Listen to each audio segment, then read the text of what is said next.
everybody always sets New Year's Eve goals, but no one ever fulfills them. How about we achieve them this year? Climb aboard the DragonShip.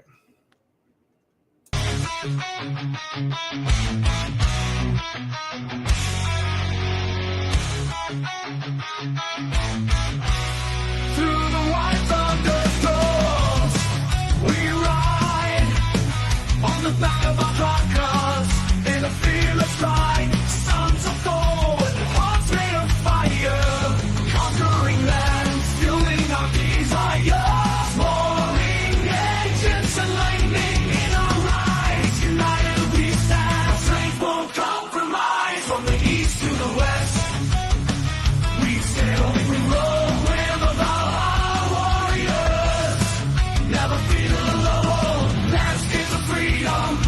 Beneath open skies, a promised land where our spirits arise. We battle the storms, the tides of the sea. Now we've arrived in the land we're meant to be.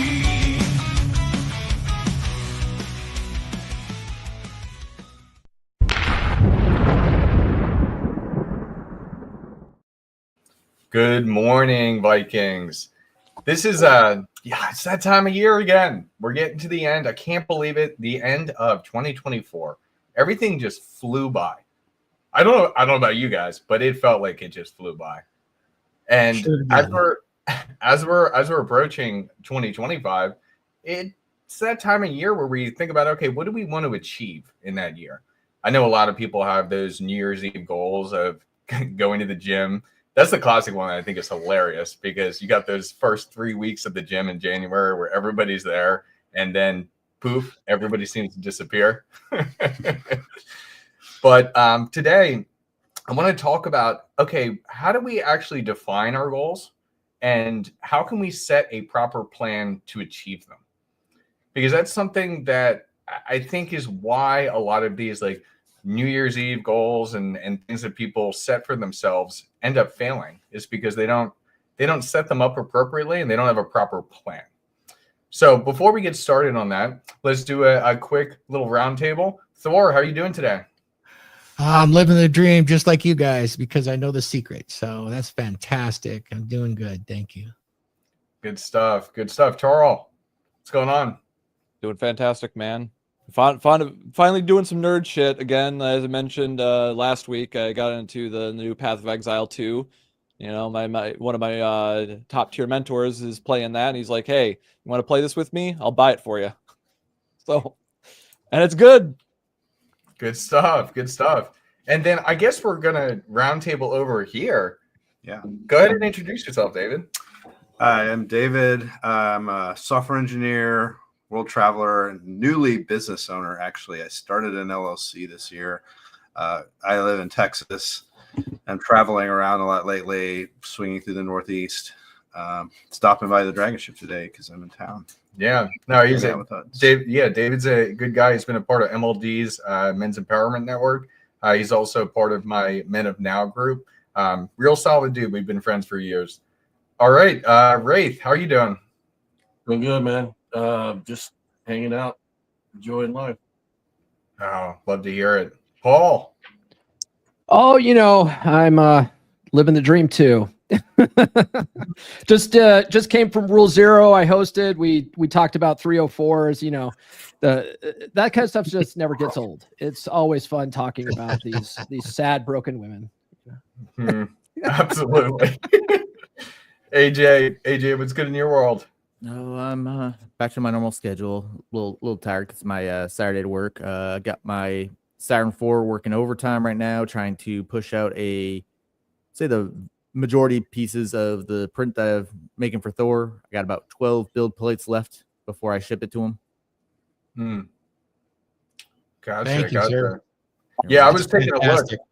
It's huge. Some of the stuff you're doing is massive. Oh my God. So beautiful. Yeah, 'cause that's the part of the Citadel without it being assembled next to my hand. And I got I think 2 more prints on the Citadel, and then I got 8 prints on the torso and 2 prints on the head. Yeah, you know what? It's great, man. AJ got on FaceTime with me to help me assemble it. It was pretty cool, man. Just legs so far. Yeah, we just got legs and torso. It's huge. I mean, wow. Thank you, sir. All right, and we have a special guest here. We got Vidar. Yes. Hello. Howdy. I'm Thor's brother, and I'm sure glad to be invited to this. So Happy to have you. I hear you got a lot of wisdom when it comes to this type of stuff. Well, just put it Well, this thank- way.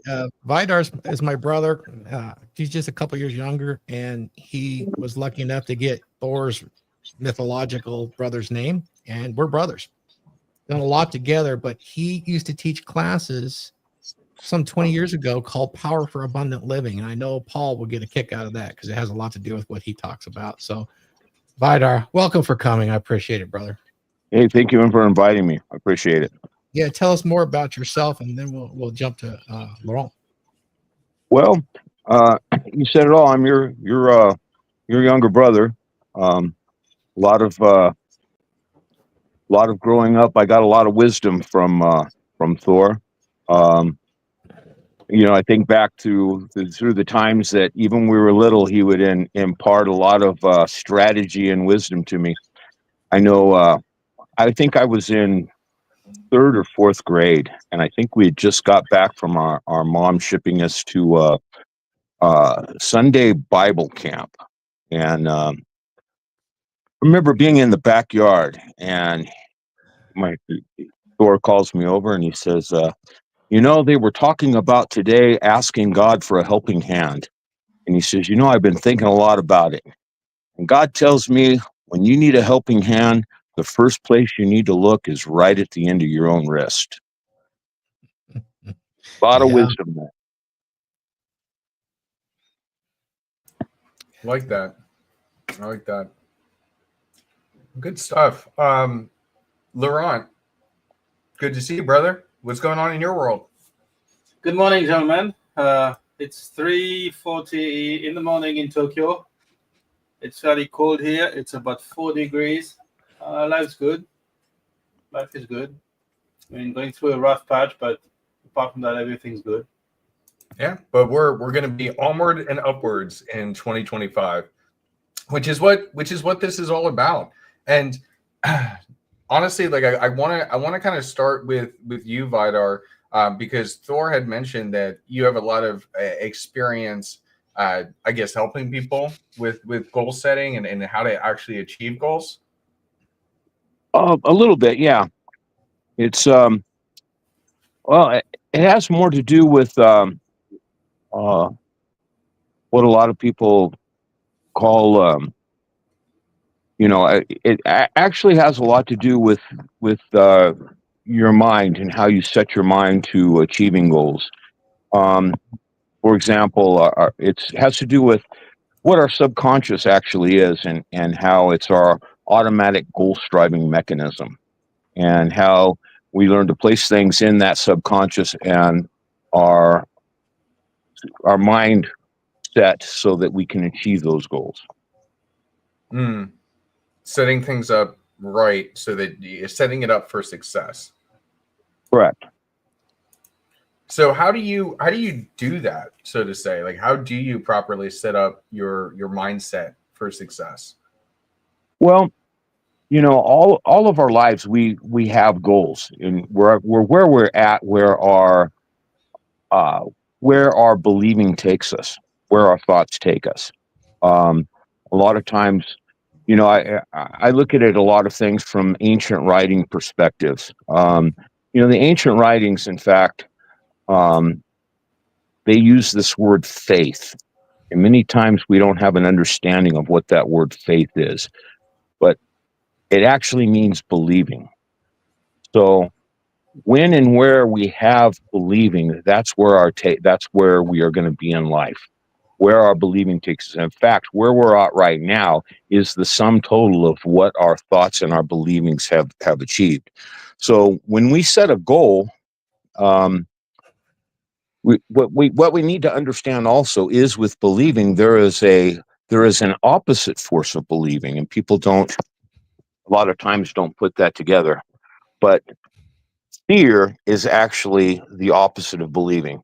It is believing, but it's believing in reverse. So when and where we have fear or we have doubts, we don't have faith. And where we have 100% faith or believing in something, that's when we can achieve. We can achieve through, what do we call that? A lot of people, it's been talked about for many years. There was a movie called The Secret that was about it. There's how to manifest. It's where our believing, it comes down to that bottom line of how we manifest things in our life. I just listened to a neurosurgeon who was talking along the same lines, that where we set forth these goals in our mind and where we believe them, we will achieve them. So a lot of times it has to do with removing those negative aspects, those doubts, those worries, or sometimes it works in fear. We can achieve those goals. Another thing about fear is a lot of people don't realize that when and where you have fear, since it is believing, a lot of times you will achieve those things. Those things that you fear will come upon you, or those negative thoughts that you continue to have in your mind, you will manifest them. So a little along those lines. Oh, I love that. And I'm sure, Paul, you talk about this stuff a lot. You brought up The Secret before too, right?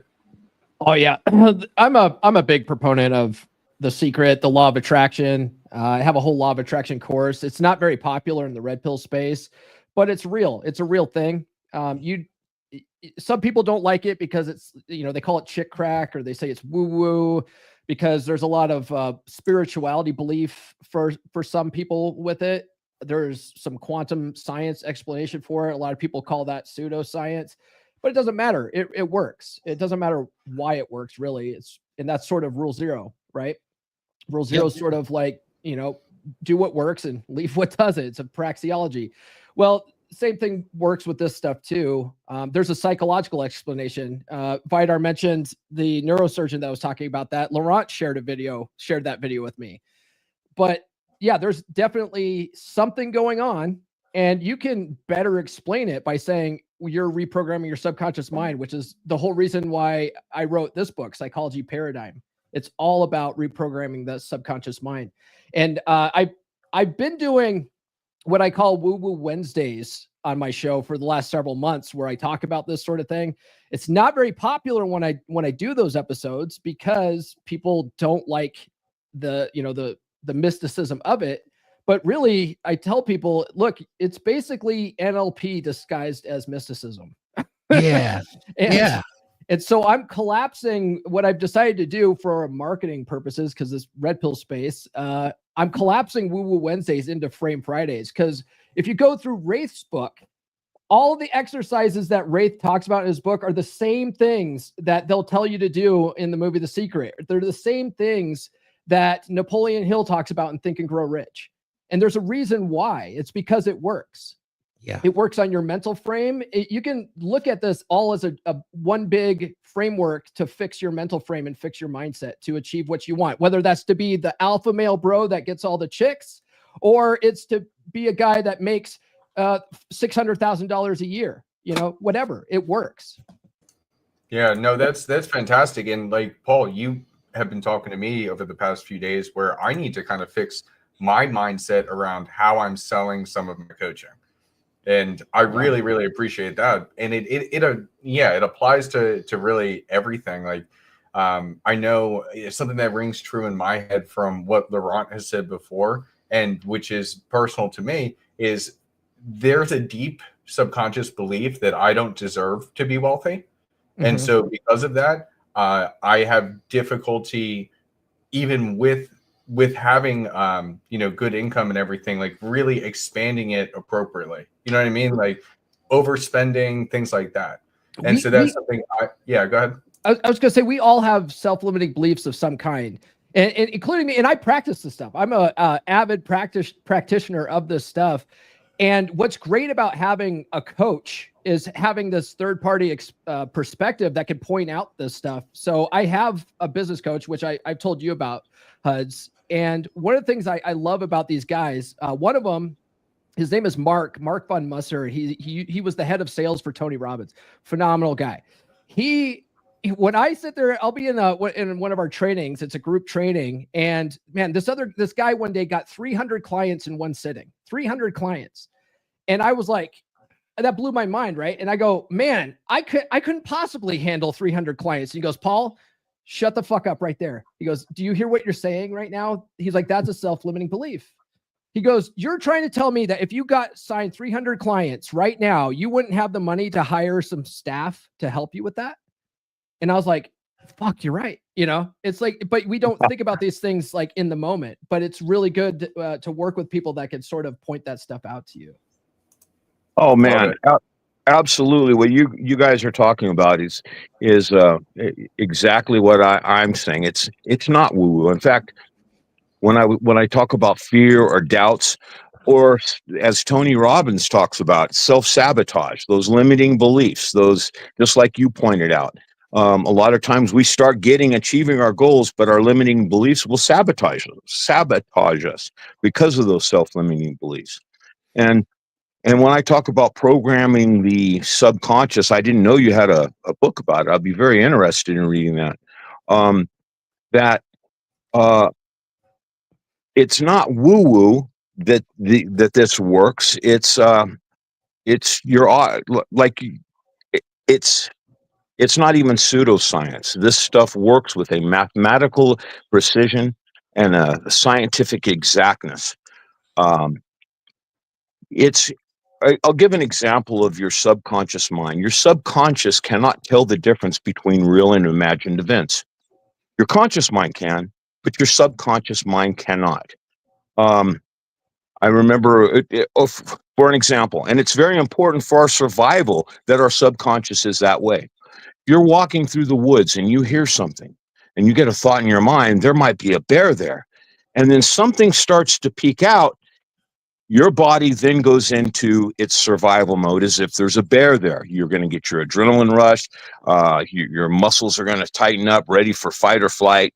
You're completely ready for this bear. And it happens to be a squirrel. Okay. Your mind imagined that it was real, in your body and everything responded to it. So your subconscious is that goal striving mechanism. You put your goal in that subconscious, everything will fall in place. There was a scientific study that was done many years ago, and they took 100 people or 300 people, 100 in each group. One group, they tested everybody at the free throw line with a basketball. One group was to practice every day for 20 minutes actually throwing the ball in the hoop. Another group was to sit, relax, and to do it in their mind for 20 minutes. And when they were told to do it in their mind, they needed to try to imagine exactly everything they do when throwing that basketball. Imagine the feel of it, feeling the texture of the little knobs that are on the ball, the weight of the ball, and in their mind's eye, see themselves throwing that basketball up and going through the hoop. Then they had one group that did nothing for the 30 days that this experiment went on. 30 days, they retested everybody again. The people that did no practice stayed exactly the same, which was no surprise there. The people that actually practiced there was improvement on them. But the thing was, the people that did it in their mind's eye, they had the same amount of improvement as the people that were actually physically doing it, which leads to them wanting to do more studies. And I've never followed up if there was studies since then. But it's this technique. There were then books that were written about it called Inner Skiing, and I think there was Inner Basketball, all along the same side, that when you practice something in your mind, your body then gets programmed because it can't tell the difference between real or imagined events. When you're imagining them in your mind, your body is then responding as if it really happened. Thor taught me this to teach my boys when we were in jiu-jitsu. He didn't actually teach it. I just watched him. He became so good at jiu-jitsu so quick. And there were a couple principles that he was following. And one of them, I asked him, how can you watch a move and then immediately go and do it? And he told me, He said, well, first of all, when I'm seeing him do it, the person do the move, I'm then imagining that I'm not watching them do it the second time. I'm watching me do it.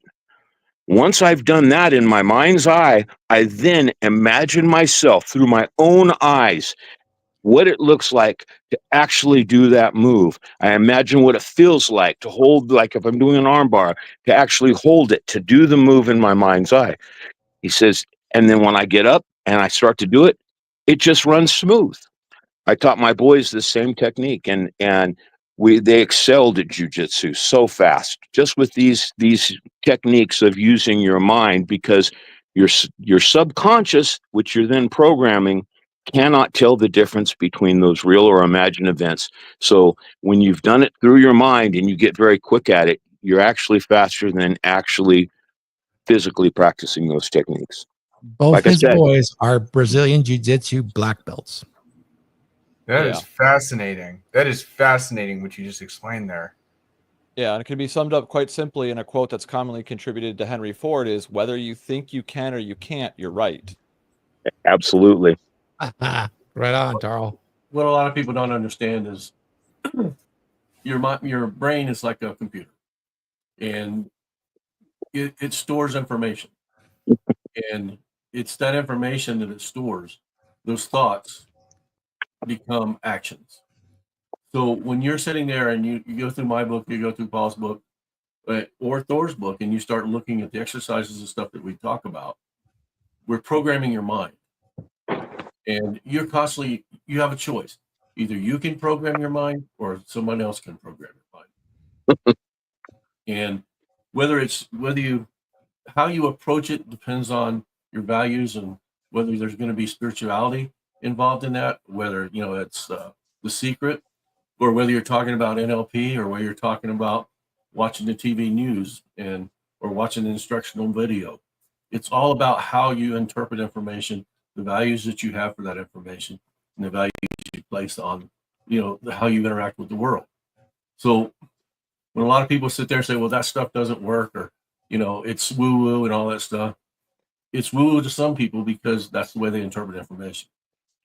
It's programming or talking to your mind the way I express it, the way Paul expresses it, because you have the ability to program your mind. Like I said, and if you don't do it, somebody else will. Yeah, or the environment will do it to you. Circumstances.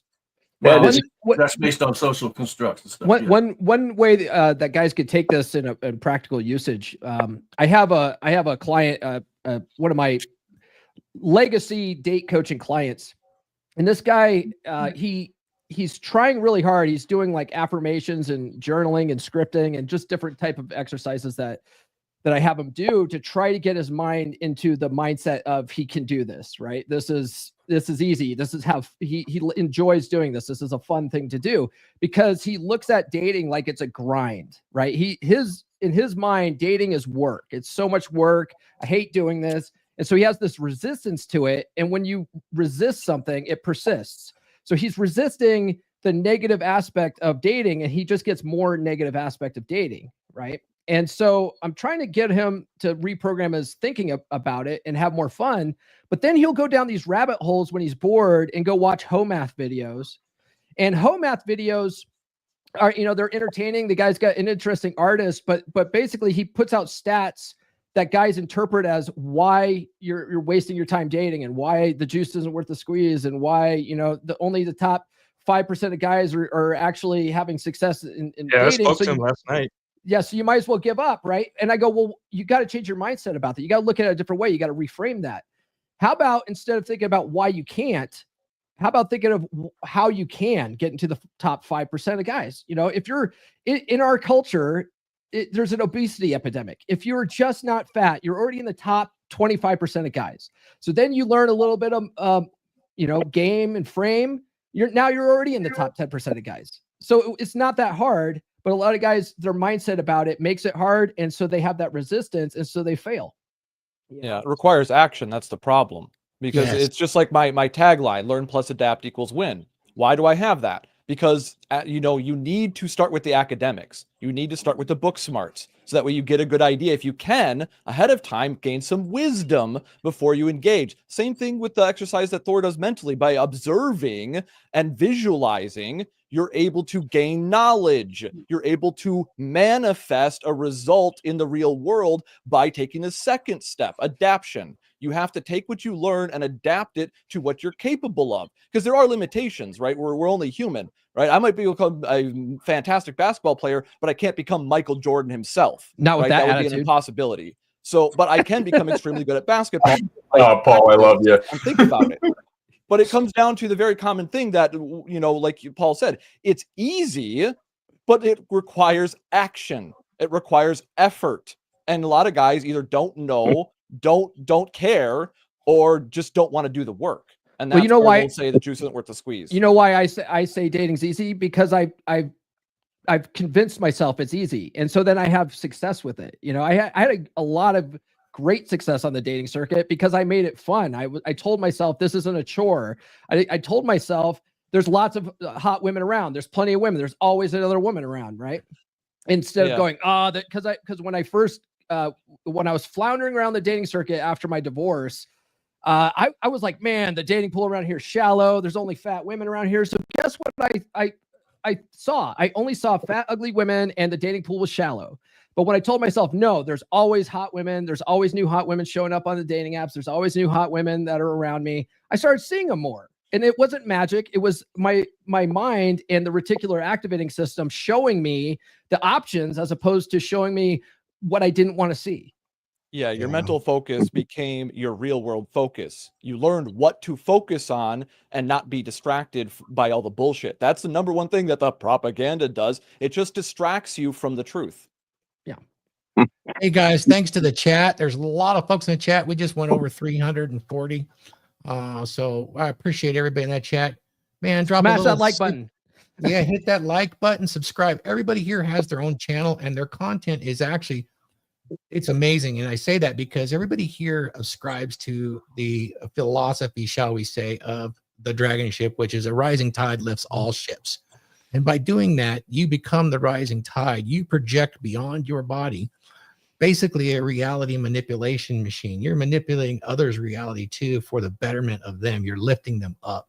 Doing it like that and offering these positive notes behind it on how to think, or the exercises to become, you know, I stated in my book too, I might as well quote it, a man has everything he needs to become by what? Take action. So yeah, everybody here really offers that. So I thank them all. And then we do have one super chat. Chuck the painter, who's an amazing painter. Yeah, and this question's for the panel. We can start in any order you want, Huds or Paul. Can you separate a goal from obsession? That's his question. What are your thoughts on that? Yeah, so I'll go ahead and speak on it. And David, I think you could actually speak on it too. David and I both have an issue. And our issue is that when we learn about something new, it becomes an obsession to learn everything we possibly can about it. So I think that a goal can become an obsession, but it's not necessarily an obsession, right? So I think of goals because I don't really look at it like, let's say I learned. I'm trying to think of the most random fact I learned recently, but nothing's popping in my head. But with a random fact, and then you want to learn everything about it. Oh, like for example, here's one. So my boss is a fan of the Steelers. I'm a fan of the Eagles, and they are playing each other tomorrow in Philadelphia. Fun fact, the last time the Steelers beat the Eagles when the Eagles were at home was 1965. If you can believe that. That's a long time. So instead of and then, we learned even more. Like, I didn't even realize that during World War II, they actually combined the Eagles and the Steelers together into one team. So, it was interesting. It was kind of an obsession to learn the history and lore between an Eagles and Steelers rivalry. But that it wasn't the goal. Like, I guess maybe I'm not explaining it the right way, but I kind of feel like it's different. It's just so different. I don't know, Paul, are you better at explaining this? Because to me, in my head, it's two separate things. Well, I don't think, I don't know. It's almost like, why does it matter? Because sometimes you got to look at, sometimes an obsession can be a good thing. For instance, I became obsessed with learning why I was failing with women hard, right? So I went down this deep rabbit hole of learning intersexual dynamics to the point that I started a podcast and started, talking to some of the biggest names in the space just so I could fucking learn more about women. And I started reading some of these books. I've read Corey Wayne's book 25 times because I have an obsession to learn and understand the intersexual dynamics between men and women and how to be more successful. And now I've taken that obsession into helping other guys. So it can be a good thing. There's it's like anything else. It's how you frame it. So yeah, right tool for the right job. It depends on how you use it, because obsession could be a bad tool for a particular job. You could become pathological, where you're so obsessed that you're putting blinders on and you're fixated, right? But the thing is that I do believe obsession is a component to success, because in order to adhere to a plan, you kind of got to be there has to be a bigger reason why you're focused on a belief. Like brother said before, that you need to believe you can, because if you believe you can't, you will manifest it. It becomes a self-fulfilling prophecy. I was this maxim. My grandfather was ex-Navy, and he told us this maxim.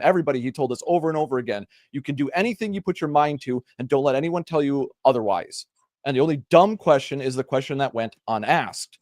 So he would repeat that over and over again. It's ingrained in my head, and that's why anything I've done, I obsess about it. And when I want to achieve something, I focus on it. My biggest issue was lack of focus and goal setting. That's where, thanks to Wraith and the Masculine Empowerment Network, helped me immensely with doing that structure, where I can come up with the tagline that I have, where it's a structured learn plus adapt equals win. As long as I take those steps every single time, I will usually achieve success just by believing the system will work.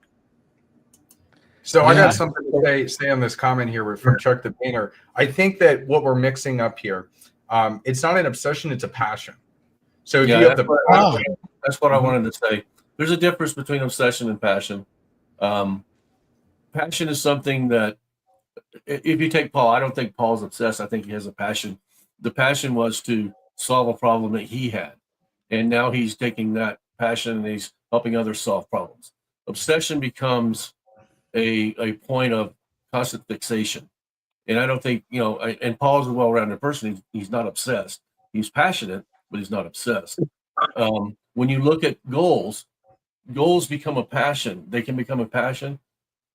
I urge people not to say I'm obsessed with something, because obsession means that you're compulsed beyond reasonable or rational thought. Can you be passionate about something, and can you turn a passion? Can you turn a goal into a passion? Sure, you can.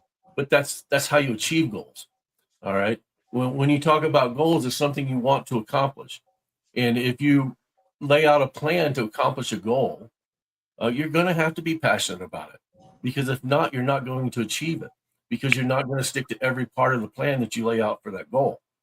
Now, obsession is different. Obsession is constant nagging thought of, basically, obsession comes from failure. And none of these guys on this panel are failed. They haven't failed at what they do. They've all been able to do that. But that's because of the passion they have behind it. Man, that's really good. I like the fact that you brought that up. Keep in mind, if you have got my free chapter on a dominant masculine presence, it outlines 7 skills that every man must obtain if he wants to step it to the next level and be able to project that presence and personality out world and make this stuff happen. You'll notice that passion is one of those skills, and I describe how that's important. I didn't put down obsession. That wasn't one of the skills. And so I'll post in the chat later how you can get that free chapter and understand that skill set.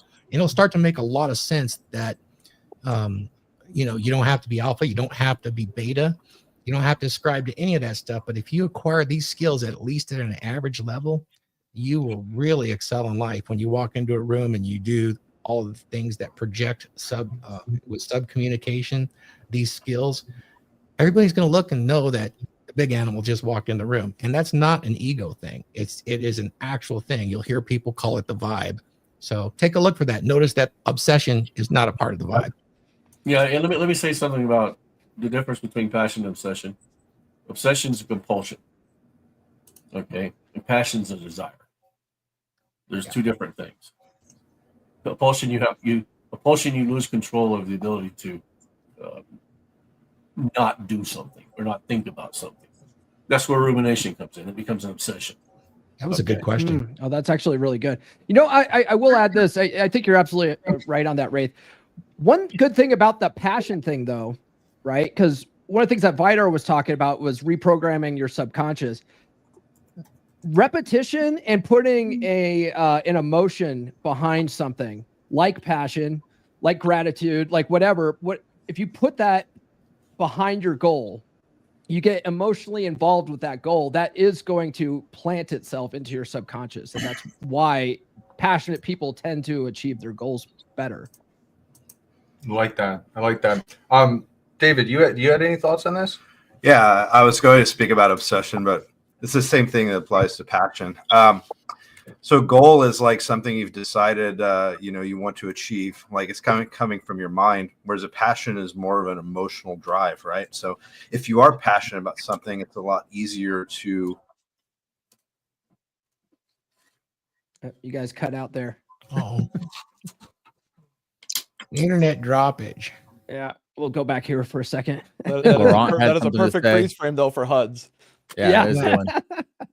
Hey. When he comes back, we'll jump right back onto it. I think I know where they're going, but I want to hear it from them for sure. Yeah, no worries. Okay. No, that was really excellent question from Chuck the Painter for sure.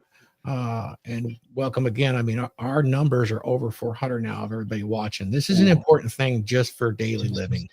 The content that these guys have produced in their own personal lives, Vidar, Laurent, Paul, and AJ, and everybody else, Huds, is actually verifiable, and it's pretty impressive.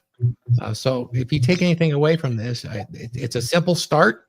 You just believe you can do it too, and we're nothing really special other than the fact that we've learned this information and put it into application through actions, and then through our passion, we shared it with those around us. That's the rising tide. Yeah, Laurent, you want to say something? Yeah, the difference between obsession and passion. When we have goals, very often we don't achieve them because we have subconscious beliefs that stop us before those. So first, we need to be very clear about the goals that we have. Having a goal is also having a SMART goal. So specific, measurable, achievable, realistic and time bound. So, for instance, you can't say, "Oh, I want to bank all the top models, blah blah blah blah." When you're 300 pounds, couch potato, and masturbating while doing video games, it's probably not going to be that easy. So you need to be very specific. That's number one. Number two, also about the difference between obsession and passion. It's very interesting because obsession is very much geared towards negative beliefs. And if you want to have positive goals, you really need to have the drive, because having the goal, like for instance what you said, my dear friend Paul, you have a tough challenge, but you anchored a lot of positive beliefs behind it, mastering the intersectional dynamics, which now you do better than 99% of the people, even better than Coach Corey Wayne, if I may say. Yeah, fuck that guy. Hey, Paul, let's get the listeners. Hey guys, hit the like button. Let's pump it up. Share this stream with everybody you know. We're close to 500, so let's break that today. I want to piggyback off what Laurent was saying. One thing I learned from Bob Proctor is there's basically 3 types of goals. There's A-type goals, B-type goals, and C-type goals. So an A-type goal is something that you've done before. Right. Let's say you want to get a better job or another job. Well, you've done that before. You've gotten a job before. So you know what the process is. You know that you got to get your resume up to date. You know how to interview and you got to put your resume out. You know how to do that. That's it easily attainable goal that you've already done before. It's kind of like when you ask someone, hey, what do you want to manifest in your life? And they're like, oh, I want a car. You're like, well, have you ever bought a car before? And they're like, well, yeah. Well, you already know how to do that. That's not a fucking, that's not magic. You know how to do that. That's an A-type goal. A B-type goal is something where you've never achieved it before, but you generally know how to do it. So let's say you're a 400-pound guy, like Laurent was saying, and you're like, I want to be a ripped, shredded guy. But you generally know how to do that. You generally know that you got to work on your diet. You got to, go to the gym. You got to, you can lose some weight. There's a way to do it. You've just never done it before, but you have a general idea of how to do it. That's a B-type goal. And then a C-type goal is something that it's something you've never done before. You have no idea how you're going to do it, but you know you're going to do it, right? So it's like someone who says, I'm going to make $1 million a month, and you've never done that before. You've only ever made $50,000 a year. You're like, I'm going to make $1 million a month. You have no idea how you're going to do that, right? But just believing that it's possible will carry you through, and you'll eventually figure out how to do it. You'll end up connecting with the right people that have done that sort of thing before. You'll start networking with people. It's some people say that's, you're attracting those people into your life. Maybe that's true, or maybe you're just keeping your eye out for those types of opportunities. It doesn't really matter, but that's a C-type goal. You don't know how it's going to be done, but you program yourself to believe that it's possible, and it leads you into the right direction. Yeah, because that's what keeps you curious. Because if you believe you can't, you're going to give up. You're going to be like, well, I can't do it. It's too difficult. So why even put in the effort? And so you're going to want to, be curious if you believe you can, to discover how you can, as I was advised previously, I'll land a plane on this, is basically decide what you want, and then you got to reverse engineer the steps that would be necessary to achieve that. And if you have to educate yourself, that's what you do. Absolutely. Laurent, you got something you want to add to it? Yeah. I wanted to. There were two studies, one done by Yale, I think, and one done by Harvard, and they measured the people who wrote their goals down. So you need to be very specific about your goals, and you need to write them down. Write them down in the morning. Write them, or like on a piece of paper. It's very important that it comes out of the cerebral tofu and gets on a piece of paper. And they realized that actually the guys who wrote that, there was a longitudinal survey. Longitudinal survey is basically the measure of today and over time. And they realized that guys who wrote their goals down earn on average 30% more than the people who didn't. Now compound this over your lifetime. If you write your goals down, if you're very specific about your goals down, and you write them, you really they're present. You manifest them. Like, okay, they exist in your reality. I thought it was very, very interesting. And the second thing, I'm reading this book by Mike Pettigrew, sounds like Harry Potter, about goals. And he says that the missing component, and it really hit home for me, is about engaging the emotions. So when you visualize, really engage the emotion, like presence the emotion, because we're emotional beings. For instance, as Paul was saying, if this guy resists, if he sees it as a chore, it's not going to work. But if he sees it as, okay, this is a game, I'm going to get rejected, I'm going for no, then this is going to be fun. So if we engage our emotion, we are much, much, much more likely to achieve those goals faster and better. Oh, I love it. I love it. And guys, we're at over 550 live viewers. Love you all. Very much appreciate it. This is absolutely fantastic discussion and so much value being thrown out here. But I want to turn it to Nuke, because Nuke, you set a goal of being the most hated guy on X. I kind of want to hear about that. I've gotten more impressions in the last 36 hours than all of 2023. That's all I'm going to say. What did you end up with? It was, when I looked, it was 7 million, and then it became 11 million, and I haven't looked since. And that was even over the course over a couple hours. Crap. Hold on. I am at, yesterday I got 21 million, and today I'm 35 million. So I'm on track to double what I got yesterday. People are mad. I'm getting called gay at about 2 tweets per hour. Or sorry, 2 tweets per minute. So yeah, internet's fun. But I want to hear about that, because when we talk about goals, you had a goal to be successful and turn X into another revenue machine for yourself. Okay, how did you go about that? How did you set that goal? How did you achieve it? I think a lot of people just walk into stuff and then they say, "Wait, I have a natural talent for this," for most things, right? I think like when Henry Ford first started tinkering around with cars, his goal wasn't to create a car, right? It was just like, let me just mess around and see what happens. Like fuck around and find out. And you'd be surprised how many people, like, the best way to find what you're good at or what you want in life is fucking around and finding out, right? Just like, hey, I'm gonna go do this random thing. And once you discover that you have a affinity, or even just that you want it, then you can finally start figuring out, what do I need to do to get it, right? Because a lot of people want to do a lot of things. Like I'm guessing a lot of people want to learn how to play guitar or an instrument. Every person that I've ever met has told me in some way or form or another, I want to learn this instrument, right? I'm like, do you though? Because if you wanted to, you would, right? Like it's like revealed preferences versus stated preferences. A lot of people say, I want this, but their actions do the opposite. So if you're a physical trainer and someone comes up to you and says, I want to get in shape, but then they start saying, I don't know what gym to go to, and this gym's too dirty, and I don't know what clothes to wear, and what do I eat? Just all these questions, like putting excuses in front of something as simple as just walking inside of a gym, right? Then that maybe they don't really want it that bad. And we as men, we have to be honest with ourselves and say, what do I actually want? Because it's really easy to say, I want to learn how to play shred guitar or learn Moonlight Sonata or whatever, play classical piano. But if I don't show myself that I want it, then maybe there's something else that you may want that you should better allocate your time to. And that's what happens. A lot of people get stuck in these goals that they think they want, but their actions don't show it. Like, hey, if you wanted to, you would, and you would figure it out, right? Because look at people that really want things and what they do. They plan, they go on the internet, they Google search, they do research for weeks before they do something, right?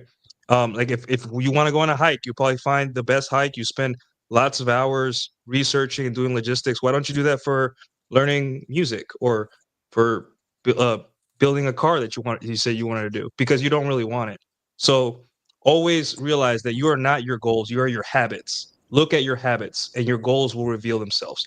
A lot of times our habits are shitty, like you eat a lot of junk food, meaning that your goal isn't to be fit.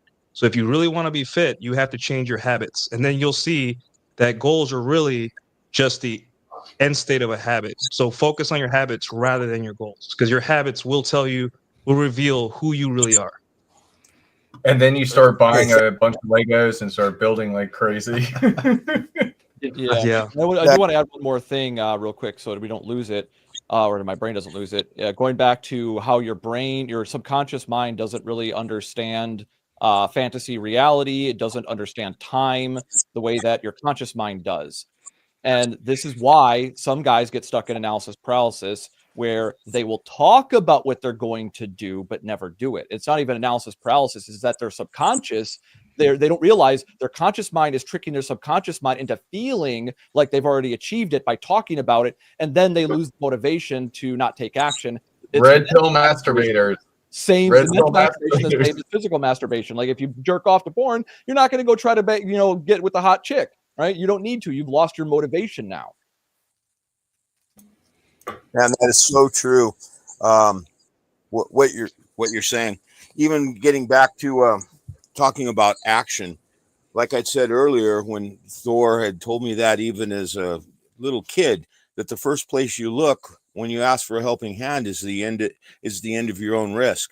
Later on in life, I learned from the master, who actually pointed to a physical mountain and said, "Whosoever saith unto that mountain, be removed and cast in the sea, without doubting shall have whatsoever he says." Right? Now, some guy reads this, he looks at it, he looks out his back window and he says, if that mountain wasn't there, I'd have beachfront property. So I'm going to try this. Be removed, cast in the sea. He gets up the next morning, lifts up his curtain, and lo and behold, the mountain's still there. And he says, "See, I knew it wouldn't work." Okay. you have that inner, you call it a frame, you have this frame that you've built that your own belief systems, you're not going to go above it and beyond it. But the guy that has that goal, that says, I want that removed, he gets out there and he looks at the end of his own wrist and he grabs a shovel and he starts digging. I'm going to move this mountain, and he starts moving it. And next thing you know, a guy comes by and says, hey, what are you doing? He says, well, I'm trying to move this mountain. He says, I got a backhoe. Let me come over here and give you a hand. Let me call my friend who's got a blade. We'll come over and move this thing. Next thing you know, your one goal that you set in your mind and you've done that action towards it, now things are falling into place. And eventually that mountain gets moved. And remember, when I was talking about belief, you guys were talking about your goal setting. These things, like the word belief, is a verb. It means action. Without action, you're not really believing. As a goal, if you don't actually take action towards it, is it actually a goal? If you have no action for it, I believe Laurent is where I actually listened to a link of that neuroscientist. And he made the point that I've made before in my old class, that you're going to receive not just what you want and desire, it's where it's going to equal out with your needs. And that has to do completely with our framing and our mind, where when you go out to achieve that goal, it's going to fall in line with everything else that you framed your mind is. If you don't believe you have a need for it, but you say, oh, I want this, you're not going to have that interaction to achieve it. Whereas someone who does say, not only do I want this, I'm going to then have the passion in my mind to achieve this goal. I'm going to take these actions. I'm going to do everything I can to make sure that I achieve that goal. It all falls into place. You know what works even better is instead of saying I'm going to achieve this goal, it's I've already achieved it. Absolutely. As if it's already been done. You know what? Question for you guys. 100%. You are absolutely 100%. I should have caught myself even saying that. That is absolutely a foundation. Act as if you've already achieved it. 100%. You're right. I have a question for you guys. I wanted to see your guys' it's more like a moral kind of. What if the more motivation for a goal that's beneficial doesn't have a healthy motivation? Is it still good? Like I said, you got for the goal. So are you saying, for example, we want to you start going to the gym because your girl broke up with you? Yeah. You took the words right out of my mouth. But that's just one. That's a very common one. But let's say you hate a person that's doing better than you, and you're like, I hate this person. I'm gonna grow my channel bigger, or I'm gonna make more money or whatever. Like keeping up with the Joneses and all that stuff. Is that still healthy because you're getting your goal? Or what? I don't know. I just wanted to see your guys' thoughts on that. I see Laurent held his hand up. Let's hear your thoughts on it, brother. All right, so I'm gonna answer this, but in a very tangential way. You see, a lot of super high achievers, they have three things in common. I think Ormuzi said that they have they think that they've been put on this earth for some grandiose vision. Then they have work ethics that they will die on the treadmill before anybody else. So they have impeccable work ethics. And number three, they believe they're not good enough. So to come back to what you're saying is not having the right fuel, not having dirty fuel is good enough to propel you to where you want to be. So the reason I'm saying this is, for instance, when you will walk into it on a trading floor, you see rows after rows after rows after rows of imposter syndrome. People who deep inside subconsciously believe they're not good enough. But these guys will work to death. They will outwork anybody anywhere. And these guys are multimillionaires. So not having the right motivation, not having the right intrinsic motivation doesn't stop you from achieving what you want. Now the different question is, once you achieve this, are you happy with yourself? And in 99% of the cases, these guys, the worst day that you can have on a trading desk is the day you make $1 million. Oh. Because the guy next to you has made $2 million and you made $1. The fuck is wrong with at this. Wow, that's that's good perspective. Yeah. Like that. I like that. I'd like to look. I mean, just like anything in. Can I in, address this before we move? Oh, go ahead, Thor. You go ahead. Yeah. So when it comes to competition, it could be a very good thing when it's done in certain ways, as far as motivating and all of that stuff. I mean, you should actually. I mean, this is very Nietzschean, but you should celebrate your competitive rivals' success, and in many cases, even offer help in their failures. You'll see that that is a huge benefit to you. So when it comes to competition, it certainly can mean that. When it turns into you're celebrating their failures, there's actually a word for it, and it's very dangerous, such as what he said. Very negative emotions. Is it called Schadenfreude? It's where you're celebrating. Yes. And it has very negative consequences coming back to you. So this is a really good point. Thank you, Susano. Appreciate it much. Very good point. But you can use competition, friendly competition, celebrating their wins and successes. You'll build a team around yourself that'll support your goals. Or, but would you argue that a lot of, let's say, people start out with like a really negative, like Laurent says, like dirty fuel, where it's just like, I hate this, or I hate this institution, or I hate people, or I hate this, and then they go in, and then throughout that journey, they discover, I never hated these people, I just hated myself, or I hated that I wasn't good enough, and then eventually, wouldn't that be part, like, do you believe that it doesn't matter what starts the journey, it's like what you learn about the goal, and then maybe the goal was never the goal, it was just like, I needed to know I could do it too and be accepted, or something abstract like that? I would say intention plays an important role. Like what's your intention behind something? But for instance, I was in one of my coach's training sessions, and this guy was talking about manipulation, because we're learning how to enroll people into our programs and stuff. And this guy's like, oh, I don't like doing that because it feels manipulative. And one of our coaches goes, I want you guys to remove the resistance around the word manipulation, because everything we do in life is manipulation. He goes, think about it this way. If your daughter was getting into crack, wouldn't you do everything in your power to get her to stop? You would use every manipulation tactic possible to get her to do it, because you want what's best for her. You want to serve her out of this bad decision she's making. So you would probably try manipulation tactics to do it, and it would be for the good. So I'd say, as far as why people are doing things, I think it really just depends on the intention behind it. Are you doing it for a good reason or not? We try not to get into what's right or what's wrong, though. In red pill space, it's sort of like, yeah. So yeah, it's just understanding what it is. I just want to do like a pointing mental out pathological behaviors, right? Is it pathological what you're doing, right? Because a habit can be good or bad depending on the context, and so if you're structuring your mindset and your framework around those negative aspects and not finding the balance in the middle, right? Everybody wants to go to extremes these days, like it's either this or that. And it is a binary system, but there is a balance in between, and people forget that. Oh, well, if you want to get into the esoteric stuff, the Kybalion talks about the law of polarity, where everything looks like it's, on different ends of the spectrum, but they're all different just in manners of degree. So there's no such thing as, black and white. There's no such thing as red pill, blue pill. There's little gray areas in between. And it's kind of an interesting thing to think about. I want to go back to the competition thing, though.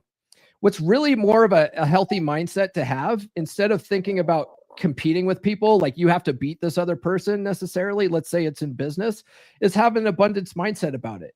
Yep. Like one of the things that I love in the content creator space is there's more than enough men to go around. There's plenty of views to be had by everybody. There's more. I'm going to quote that from Paul. There's more than enough men to go around. There's more than enough men to go around.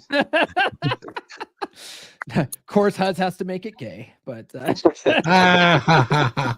number one coach. I want to get. go ahead. Sorry, go ahead. I want to get Vidar's take on the abundance mentality, though. I'm going to take him off mute here. Yep. Oh, I can't. He's got to take himself off mute, I guess. But there we go. Okay, what was that question? Oh, so we were talking about competition, and I said, you know, it's more of a healthy mentality to have an abundance mindset, that there's more than enough to go around. Oh, absolutely. I think having a mindset that there isn't enough to go around is very limiting. So having that abundant mindset, there's a lot to it. Also, I can tell you, just because you have things doesn't necessarily mean you're living an abundant life. Also, I did think that for a while, and I am completely filled with things. There are nice things I don't need, but then those things can also wear you down. So, an abundant life is when you're living the fullest extent of your life. It doesn't necessarily mean things. That makes sense. It's kind of like, are you acquiring things so that you can better experience life, or are you just acquiring those things and those things end up owning you? That's exactly what I'm referring to. You need to have things that will enhance your life. Otherwise, those things can end up owning you. Absolutely. Yeah, and I also want to add another nuance, because just like the difference between obsession and passion, right? There's the difference. I'm getting some feedback. Maybe it's me. You should be good now. There we go. Damn it, I lost my train of thought. Fuck. Oh, the difference between manipulation and persuasion. Persuasion is the word we're looking for here, because manipulation is when only one party's benefiting. Party is. There's crazy feedback. Somebody's got crazy feedback here. I'm gonna mute. I muted you, Vidar. Okay, I think it should be good. Is it good now? Yeah, I'm not hearing it. All right. Okay. Well, just real quick, I'll resum that up. It's persuasion we're talking about. We're talking about persuasion, not manipulation. Manipulation is like obsession. It's a misuse. It's a bad tool for when you're trying to positively affect a situation. Persuasion is what we're doing when we're trying to convince somebody, hey, this is the right thing to do. Hey, if I'm coaching, I'm going to sell you my coaching because I will get you these results. That's persuasive, not manipulative. Whereas if you were not going to actually help them get results, you're just like, hey, give me your money, I'll get you results, and then you don't follow through. That would be manipulation. Well put. Well put. As we kind of move forward in this conversation, I think it's kind of a good time to go ahead and plug your book again, Paul. You've got a nice little ad here about it, and I think that understanding paradigms and understanding how to unwire your subconscious and reprogram yourself is incredibly important. So I'm going to go ahead and throw that up here now. Have you ever felt like something's holding you back in your relationships? Like you're always on the back foot, struggling to connect with women? You're not alone. Many men are taught to be weak, to defer, to play small around women by their upbringing, by society, by the very world that shaped them. But what if you could break free from the invisible chains that have held you back? What if you could rewrite the script, reprogram the paradigm that's been running your life? This is your chance to step into the man you were always meant to be. In The Essential Skills of a Masculine Presence, Psychology Paradigm by Paul Bauer, the first book in R.P. Thor's groundbreaking series, you'll learn how to understand and transform the paradigms that have shaped your life. You'll discover how to develop a dominant masculine presence, one that commands respect, inspires trust, and brings fulfillment to your relationships. Don't wait for life to change on its own. Take control. Order your copy of The Essential Skills of a Masculine Presence, Psychology Paradigm now on Amazon. Available in hardcover, paperback, or on Kindle. This is more than a book. It's your roadmap to a life of purpose, strength, and success. Make the decision today.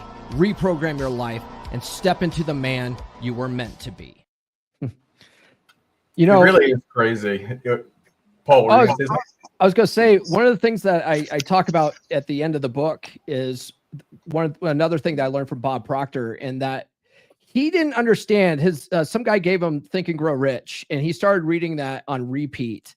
And within like a year or two, he went from being a guy who was making $4,000 a year and owed $100,000 a year, right? And then he was making $1 million, a year. And he started a floor cleaning business, and he ended up opening offices in Toronto, New York, and in England. And he found himself just going, how the hell did I get here? I was never supposed to succeed. What happened? And what he realized was that not only was he reading Think and Grow Rich on repeat, he was also listening to what's this guy? Nightingales. I can't think of the guy's name. There's some feedback here. It is driving me nuts. I don't know where this feedback's coming from. Does someone have? Yeah, so everybody was muted, but you. Do I have YouTube open? Hold on. Dude, I thought you were a professional podcast. Hold on a second. Well, you're muted now. But yeah, the feedback is coming. It's not for me. Anyway, let me take this out because it's driving me nuts. So he was listening to this guy Nightingale's stuff on repeat. He was reading Think and Grow Rich on repeat. Is it me? Well, we can't do that. It's looping like crazy. It's got to be like echo cancellation from the audio settings. Did we figure it out? Well, what's happening is it's coming out of your speaker and it's hitting your mic, and that's why. So maybe turn down your mic or adjust how the mic is receiving audio, because it's picking up what is coming out of the speaker itself.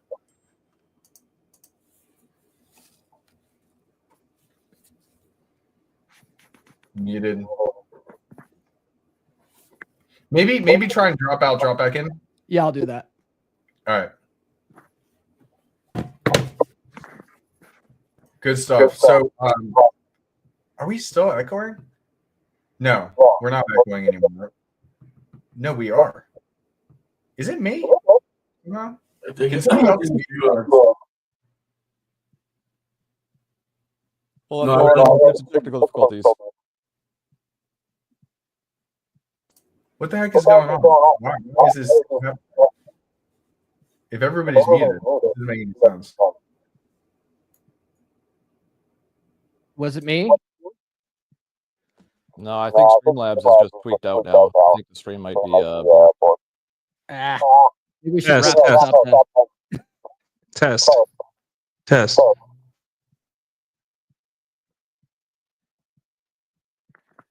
Yeah, I wonder if this is an issue with StreamYard. Does someone have two mics on?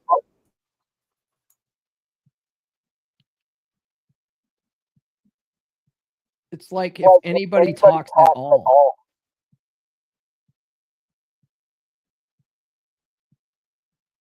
Maybe we should all just drop out one by one.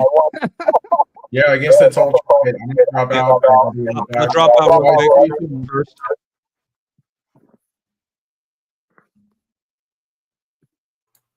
Still have it?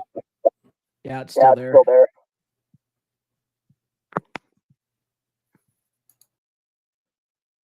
Thor's on mute.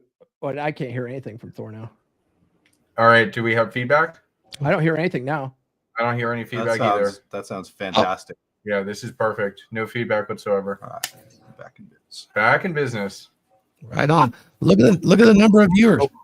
Test. No, I'm getting the feedback now. Test. No? All right, I'm removing again. Feedback. Yeah, I'm getting feedback again.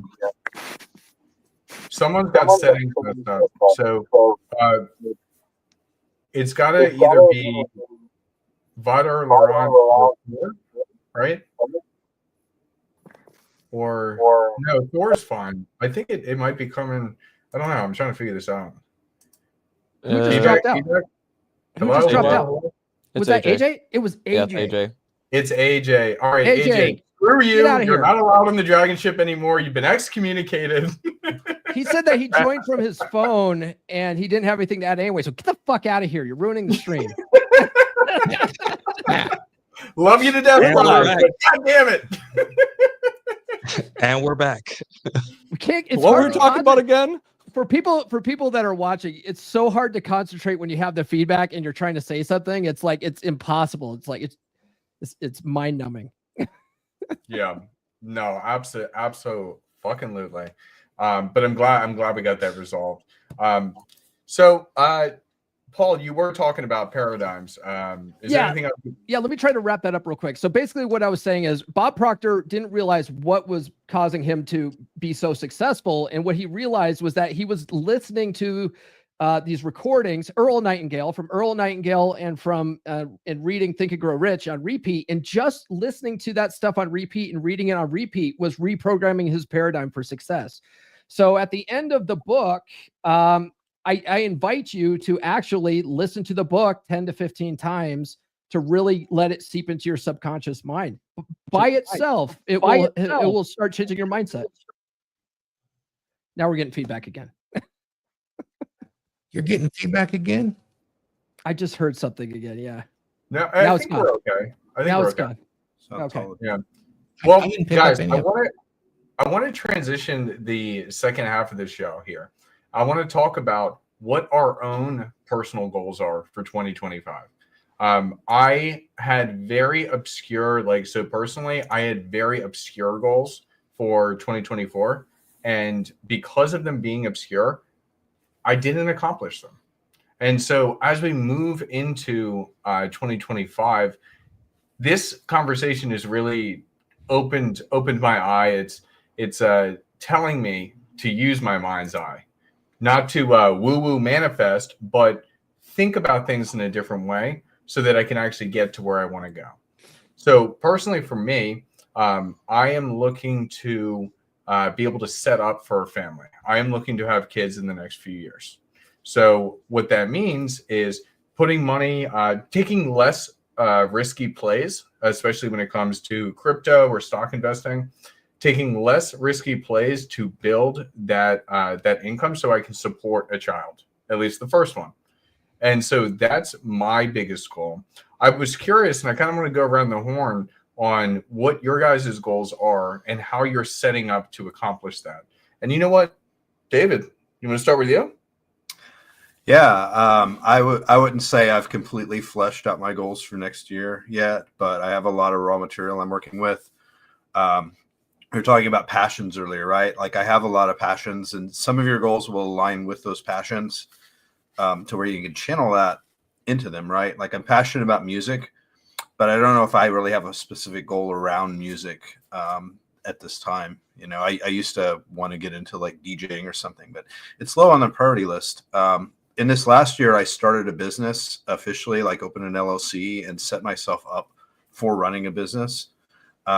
So definitely at the top of my list of goals for 2025 is fleshing out that business and getting some basic momentum, in terms of like having clients, offering services, things like that, developing the business.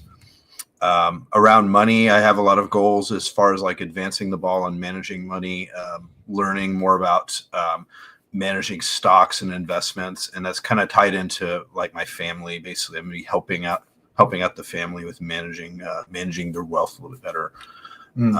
So there's things like that, and then there's goals that are more experiential goals, like traveling more, going to more countries, seeing more things, having more experiences. I think that's more what we might call a binary goal. It's like you either do it or you don't, right? So this last year I had a binary goal, like open an LLC. It's like you either do it or you don't. Right. You either get it done or you don't. It's pretty cut and dry whether you've accomplished it or not, right? Running a business successfully, boy, that's going to be a lot harder to define, a challenging goal for that. So I'm going to need to put more thought into it. So I'm not as concerned about traveling in terms of like, I'm going to visit 10 new countries or anything like that. It's more about, I just want to do it and devote some time to it. And that's the goal. As long as it's done, it doesn't matter what the quantity is. Yeah. And so, prioritization comes into play here. I mean, I'm good at generating goals. I can come up with like 50 goals, but it doesn't mean anything to just come up with the goal. You actually have to focus on the goal and achieve the goal. So I would cut those down to probably, in my case, 5 or 10. You have to prioritize. You have to say what's most important to me. Yeah, top 5 at least. Yeah, that's something that I don't think we've spoken about too much is prioritizing. Like you can have a list of things you want to accomplish, but how do you kind of evaluate what must be done, what should be done, what can be done, what is Yeah. kind of extra on the list if Yeah, you've what's accomplished a everything stretch? else. What's a stretch goal? You know, Right. something that I might get to it if I get to the other goals, but it's okay if you don't. It's acceptable if you don't meet the stretch goal. Mm-hmm. That's a good point. Yeah, Interesting. it goes back to something that Wraith said when I was in MLD's mastermind, was that there's a difference between a goal and a dream, right? A goal actually has steps that are laid out for you to take to achieve. A dream is just something you want, and it's conceptual, it's in the head, and it's just like, I want it, but am I doing anything? No, that's just a dream then. That's not a goal. So I'd So say I that's gotta- a good nuanced difference. I got to stop there and tell you exactly what the secret to that is. And it really is taking those dreams and doing a brief SWOT analysis on it will help you prioritize it. You guys know what a SWOT analysis is? So say you have a dream. You need SWAT. to do strengths, weaknesses, observations, and threats. And when you have those together, it makes it much easier to prioritize those outcomes. And now you have your goals. Yeah. You can minimize. Yeah. Yeah, my father gave me a similar framework. He told me to do a Benjamin Franklin, which is basically list out all the positives and negatives and weigh them accordingly. Yes, that's very true. That's good. Tarl, I want to ask you though, what are your goals for 2025? Have you laid them out? Have you thought about them at all? What's this I'm next sticking to the year plan. gonna- Back in 2020, when I found the space, I came up with a plan, with steps. And I've the biggest problem I actually have right now achieving my goals is the sheer amount of fucking abundance that I've been getting. Like that is the biggest. I've been inundated with, including, Thor inviting me to the DragonShip, months ago and stuff like that. I've just had so many opportunities to give back. One of my goals was to give back to all the people that helped me the most in the space. Right. And I've achieved that. I helped Donovan. I tried to help MLD, but he got some bad hardware and that shit went sideways, unfortunately. But I've been able to, help Myron. I've been able to help Thor. I've been able to help out a lot of people that contributed directly to me to the success that I'm gaining now. So that was one of my goals that I set out, and I was able to achieve that within 4 years, and I gave myself 5 years to achieve. Right. So that's just an example. I got more in the, the work, finishing my website, my business, getting that fully set up, working with people. Like I said, the biggest problem right now is just slogging through all the opportunities and trying to develop that correct priority of what to do next. Right. I do get stuck a little bit in analysis paralysis, but because I have the tools now to address that, I'm able to push forward. So I won't go into all the details here. I don't want to bore everybody with the details, but we're nearing the end of a 5-year plan. And then I will be putting in, the next year, I will be putting into plan the next 5 years, if that makes sense. Oh, I love it. Long I term have to say, AJ, I hate you, but I'm putting you on the spot now. Is one of your goals to get better audio equipment in the future? No. Well, let's hear. let's. Dude, I have no idea what the hell is going on because I was muted the whole entire time when I was on my phone. I don't know either. It was the most bizarre thing, but hey, it I is blame what the app, it is. not me. Yeah, I was probably bugged with the app. Because I was literally muted the whole entire time.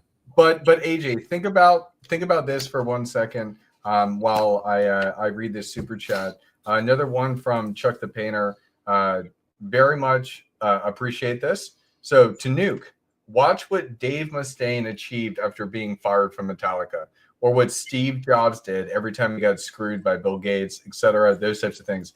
I think that's a really interesting point on how that's what I'm saying, Huds. Like a lot of the great things we enjoy are fueled by hate. It and begins anguish with hate, but it doesn't end with hate. It begins with hate. It's the motivator.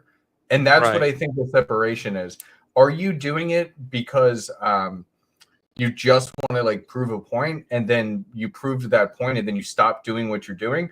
Or it's that motivator that then leads you to, it's almost like transcendence to do even more.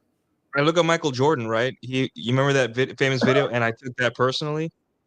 I think some men, it motivates them to take things personally and become like antagonistic, right? And even rappers do this all the time. They say, hey, that like 50 Cent and Ja Rule, like Tupac and Biggie, sadly it ended in a tragedy, but there is something, not that it's the right way, but there is something to how the male mind visualizes motivation. And a lot of the times it's, I want to crush my enemies, or they took something from me it may not be real. Like maybe Steve Jobs and Bill Gates, if they never met, would be equally successful. But if it gets you up in the morning, there are guys that get divorced, and the only reason that keeps them going is to see their wife, their ex-wife, suffer. And if like, hey, that's keeping you alive, eventually you're gonna get over it. But if that's keeping you alive, so be it, man. I'd rather have a guy that's alive and angry than not. But that's just an abstraction that every man decides for himself. Yeah, Just it Right. goes back to a really quote. angry at you guys. Reminds me of a quote that life is 10% of what happens and 90% of how you react to it. If something Yes. makes you angry, you can get mad and punch somebody, or you can decide not to and do something different. Right? That's the issue, is that a lot of guys tend to forget that they do have that choice and they give it up. Yeah, it's where you Mm. channel it. I think it's the important thing. That's why I tell guys like, hey, instead of being mad that a girl is doing this to you, have sex with her sister or get another girl. Like Okay. use Yeah, that all right. motivation. If really, like there's gonna be times in your life where you're not gonna like your coworker. He sucks. He's a suck up. And you know what? That's gonna motivate you to outclass him by using just skill alone. Like he's gonna be sucking up to the leadership, and then he's gonna get all these benefits, and then one day you're gonna save your boss's ass, and you're gonna be like you're the new favorite because of competence. And I think that's good. I think you should have like these little kind of like rivalries and like that motivate you. But at the same time, you can't let it dominate your psyche. You just got to be like, all right, I'm in the Coliseum today. I'm going to treat this like the Coliseum, and when I leave the Coliseum, it's over. It's done. I'm back home with my kids or my wife. But I think it's healthy for men to let some of those demons, the dark parts of ourselves kind of like work for us and and kind of light a fire under us, because it's an emotion, and you should harness that emotion. That's just my thought. Yeah, I agree with that. And this goes back to a part of how I conduct myself in a workplace in general. My mom always taught me the axiom, kill them with kindness. That's why I developed the strategy of to deal with the people that are going to hate on me. I just do the shittiest jobs, as I said before in a previous DragonShip, is that, I would always do the shittiest job. I'd find out what people don't like. What job do what's the shittiest task that you don't like? And I'd be like, okay, well, I'll do that. So then they value me. And then even if they're ass kissing the boss and all that shit and they're not competent, it doesn't matter. And in terms of like the competition, I compete with myself, and because I know that this will inspire other people to be either envious or competitive with me. So when I do those shitty jobs, I do it the best. I excel at it. So that way, like Nuke said, when your boss notices, hey, that motherfucker, he's doing the shittiest job. He's not complaining. He's doing an exceptional job. And like I said, this way the boss likes me no matter what. And even the people that hate me at the job tolerate me because they can't be without me. They're, oh shit, I'd have to scrub the toilets again. And I don't want to do that. That's a great It's like point. I love Vegeta that. from Dragon Ball Z. Like his whole character is based on hating the main character, but it took him to levels and heights. And then obviously, eventually, he's like, "Hey, I can't beat you. I gotta work with you if I want to save the world." And I Yeah. think that's a very common story in many stories, fictional and real, where like even Oppenheimer, right? Like he had rivalries, um, in every aspect of a man's life. And I think as a man, you sometimes need a rivalry. You need someone you dislike, and be like, I need to be. It'll literally take you out of like depression and stupor of the day-to-day life when you have somebody that you want to beat and crush. And maybe eventually you get over it and I'm like, hey, I got what I wanted out of this. But I think it's a good source of fuel. It's not clean fuel, like Laurent said. It's dirty fuel. But if it Yeah. gets you out of bed and it makes you do better, I tap into that. You never know. Nuke. I was- That's what I'm saying. It's like our I Godfather, Nuke. I channel a level of self-hatred in that, right? Because when I say I'm competing with myself, right? So that way I never have to target another human being, to get that hatred. I'm always out competing myself. Why? Because then nobody will ever out fucking work me. If I'm outworking myself every fucking time and I am a strong achiever, that means that nobody will ever fucking outwork me. And if they do, they will earn my everlasting respect. Yeah, but I'm young Dude, though, so the Dragon I'm Ball young, Z, so I don't know. nuke. I just have to say, the Dragon Ball Z and Vegeta was the most perfect way to explain this. I love it. I absolutely love it. in every like I'm sure you guys have watched series and shows where it's like it's the main character. There's a flat character, right? The flat character is that he, no matter what he does, he wins, and he's always like changing other people's lives because he is so friendly and nice. Like Goku, Vegeta, other stories where the main character doesn't develop. He's already angelic and chill and relaxed, whereas the guy who's his counterpart, the anti-hero, like Venom from Spider-Man or something like that, he tries to do as good as the main character, but for the wrong reasons. And he does ascend. He does start meeting and having rivalries with the main character, and that's his drive in that story is to outshine or outclass the main character for the wrong reasons, for like selfish reasons, or he got embarrassed or humiliated.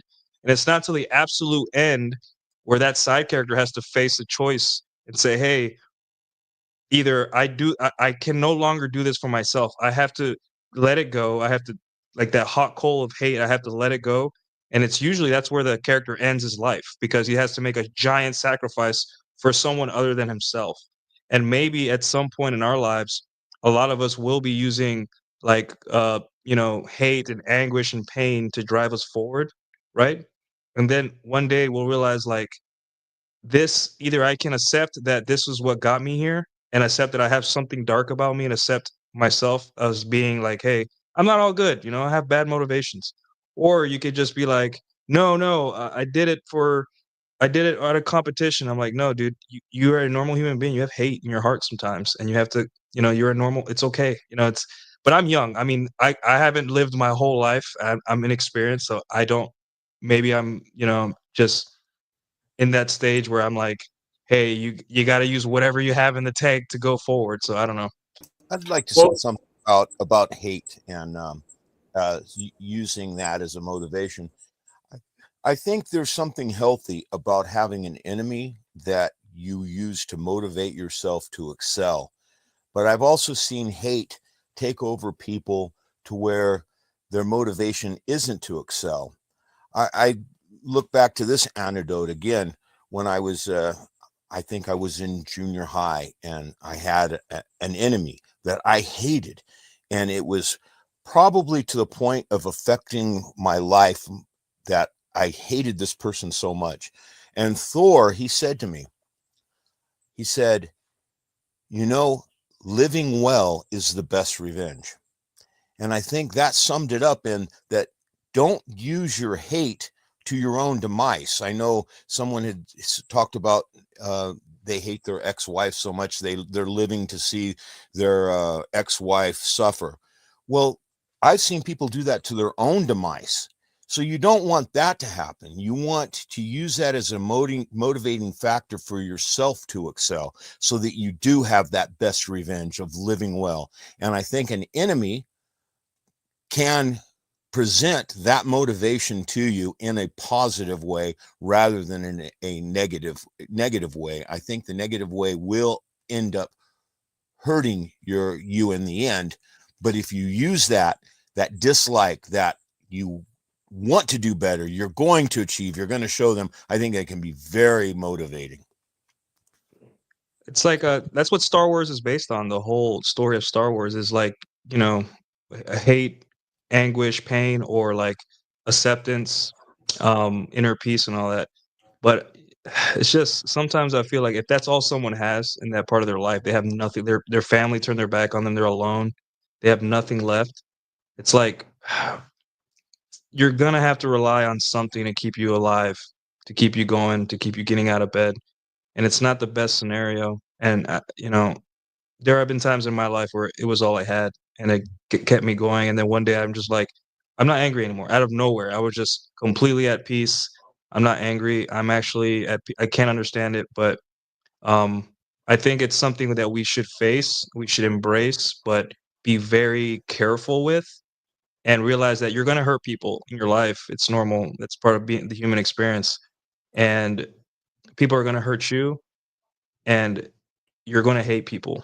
And that's just normal. As much as you don't want to, there's always going to be somebody you dislike.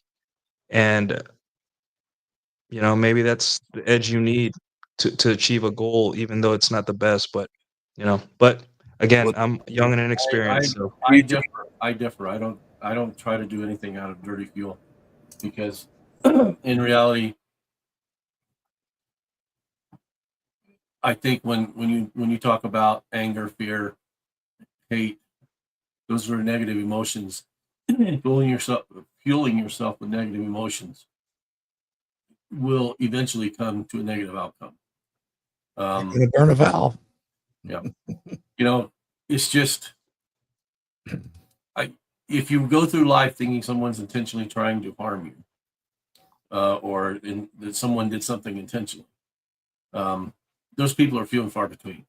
That kind of evil resides for a few. I think most people do things out of self-preservation, and by doing things out of self-preservation, they don't take into account the people around them. Yeah. When you talk about a rivalry, rival is different than someone that you hate.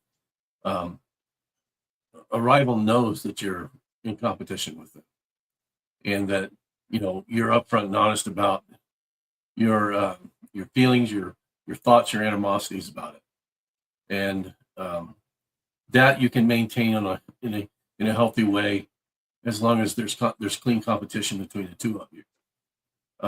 When you talk about hate something that's deep inside of you that you're trying to execute out on someone else, and it never kind of has a good ending.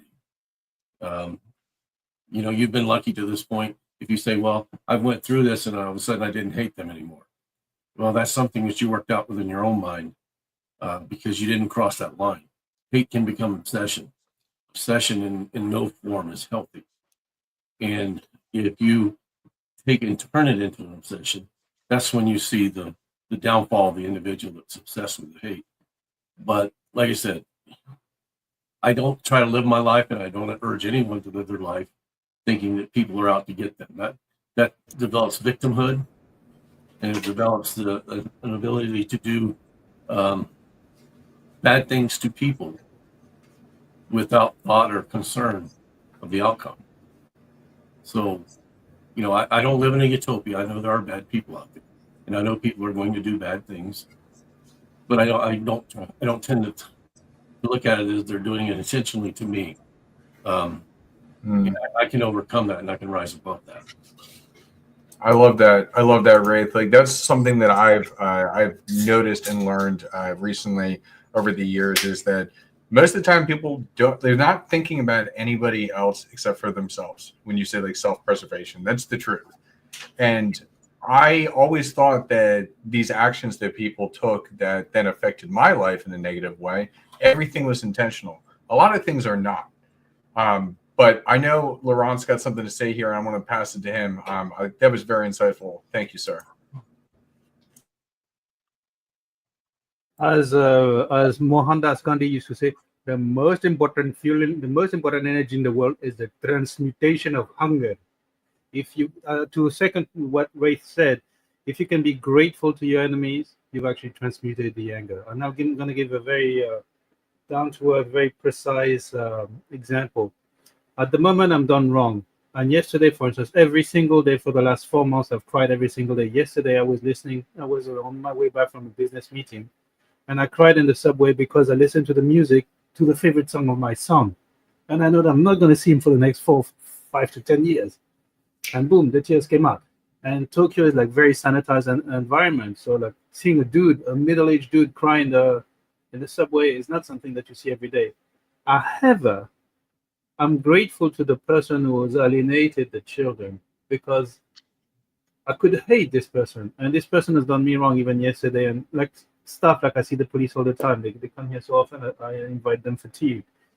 But I could be hateful. I could be grateful, and I chose gratitude to my so-called enemy, because then it motivates me to take the higher road, to summon a better part of me, to build a life that will one day attract my children back to it. That this life will be the lighthouse, the beacon to which they're attracted to. And it means like going through a shitload of pain, but choosing the higher road. We always have this choice.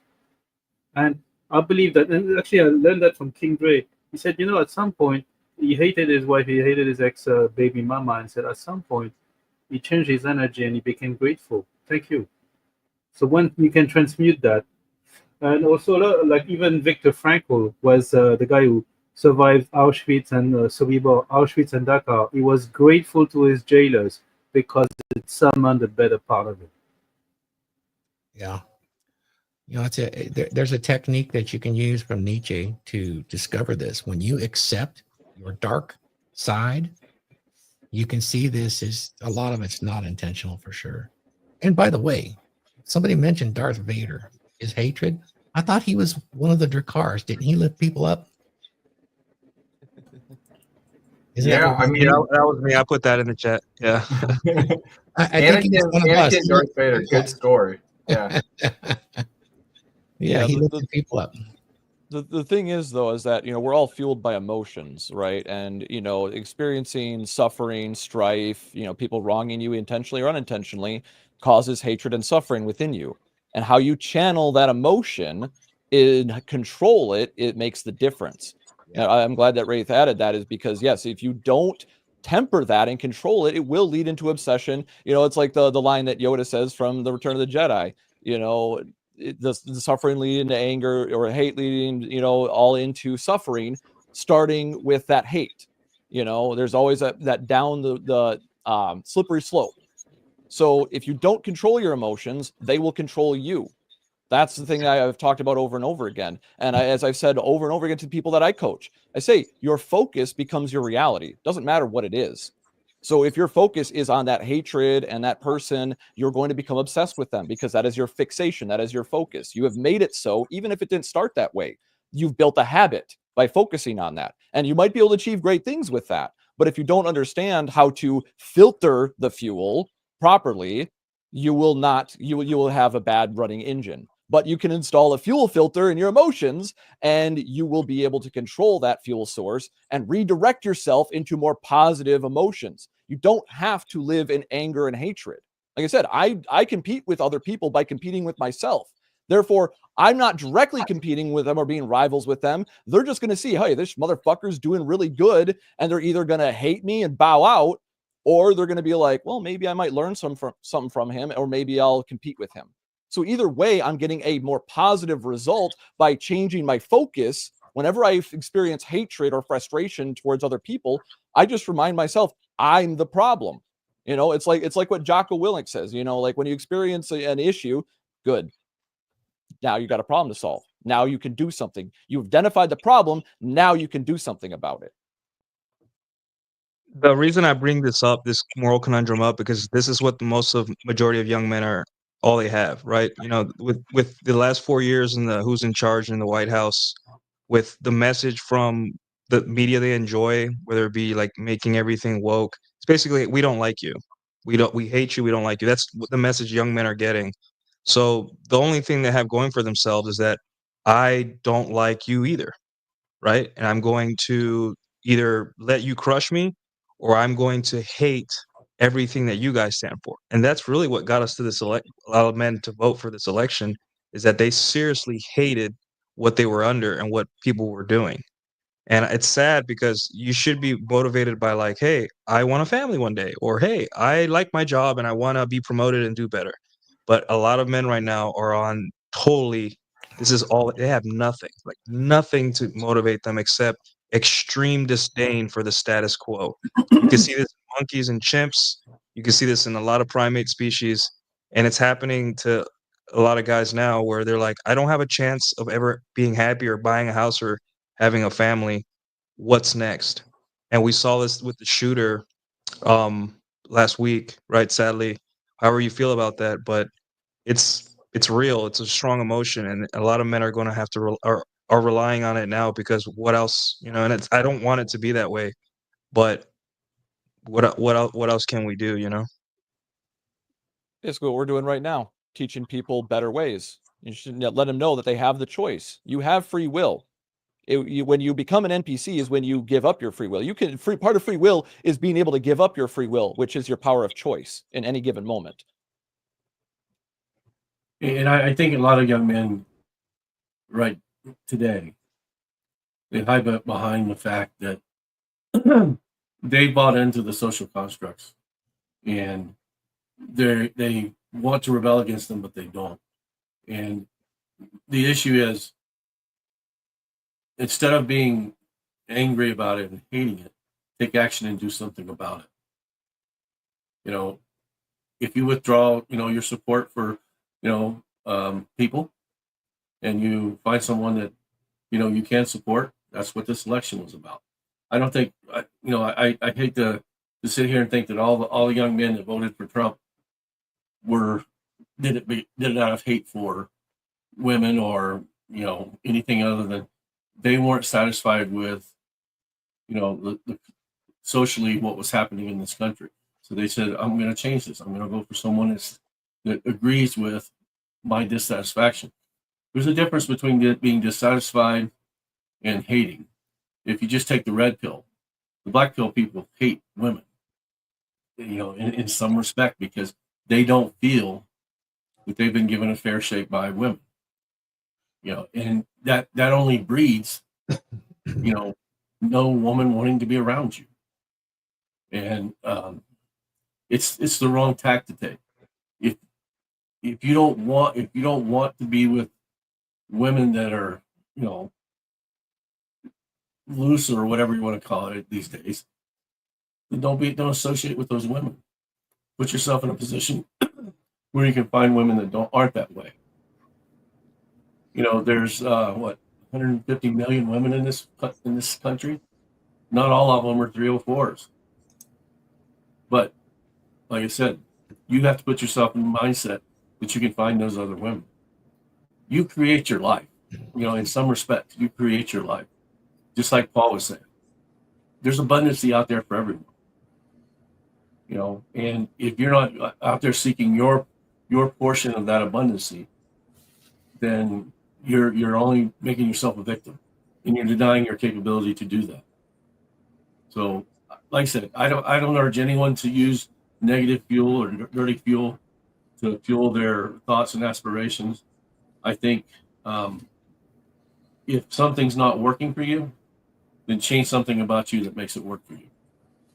Because that's where the real power lies in men. We have the ability to create worlds. Go ahead, Thor. Or you're muted. I have a little point to make. There was that point brought up about this shooter last week. Let's assume he was the shooter and his motivation was hate. There is a good example of someone letting that hate completely control them to their own demise. Consume them, yes. Okay. Whereas there was the discussion of the man that young man that he was lost his family shunned him, he had nothing, and so he developed this hatred towards all these people, yet his motivating factor for getting up every day was to make to make it in life, to be successful. He wasn't using the hate as his motivation in life. His motivation was actually to make a better life. So I can see where when you do that, you have to have your goals set correctly. When you have when you put it into your mind, your subconscious mind, if all you have is hate, that is what you're going to manifest. If you set your goal and you achieve success, you put it in your mind, I'm going to be successful, I'm going to achieve this. That's what you're going to go towards. So I agree 100%. We cannot let hate. I don't let this hate develop my life. What I was saying back when I was in junior high, my brother saw that hate was then becoming an obsession in my life to my own demise. And that's why he told me, hey, living well is the best revenge. This needs to be your goal. Do better than this person. Achieve more. This is the way of getting that motivation. So one thing I want to say on that is I think that the biggest misstep that guys make with this hate is it's okay. Like, at least in my opinion, I believe that it's okay to start the spark from hate.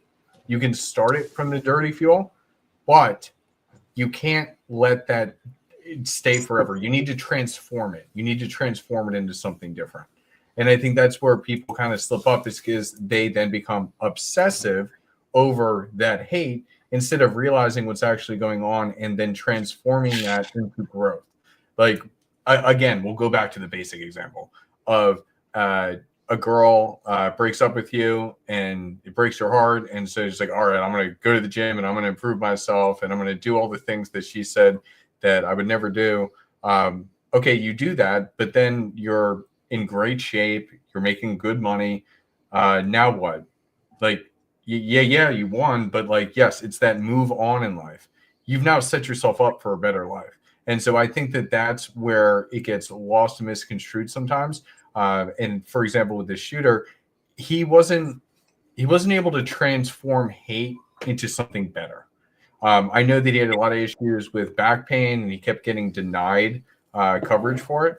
And that was where that hate was coming from. Well, okay, there's always alternative solutions and alternative ways to go about it. But instead of transforming that hate can be the igniter. It can be the igniter to the fire. But then how do we move it forward? And I think that's very important that we always take that time to like sit back and think about what's going on, why we're feeling certain ways, and then how we can transform certain emotions into a positive future, not just for ourselves, but for our family, for our environment, for everybody.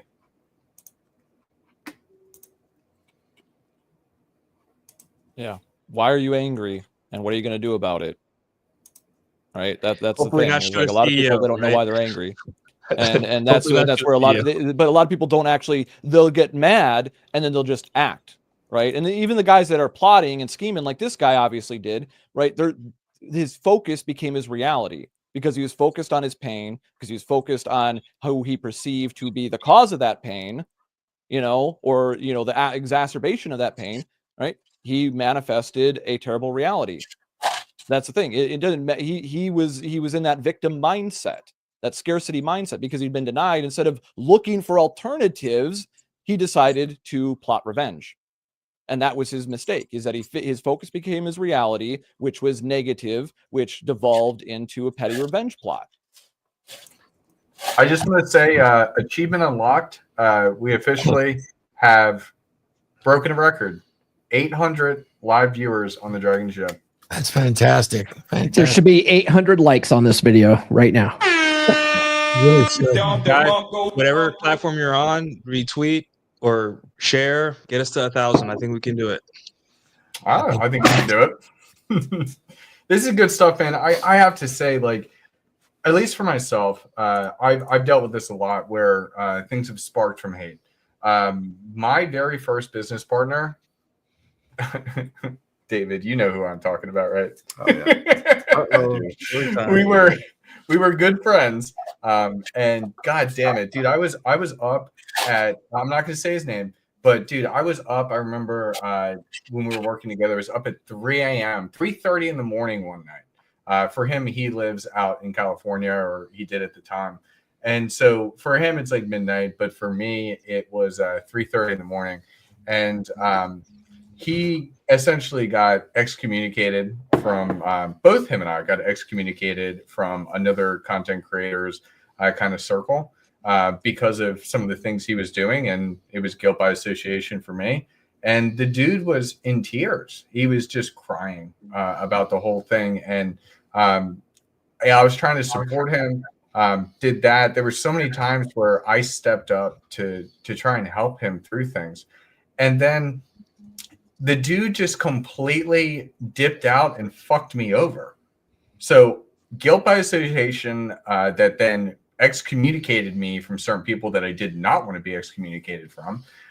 Then he completely fucked me over even further with the business. And then, yes, there was hate. And then I rebuilt. And where did I go from there? Well, I got closer with Thor. I got closer with some other guys. I was able to create my own men's community. And God, I just, everything in life has become better. And initially it was like, I'm going to do better than him. I'm going to do better than him. That was my motivation.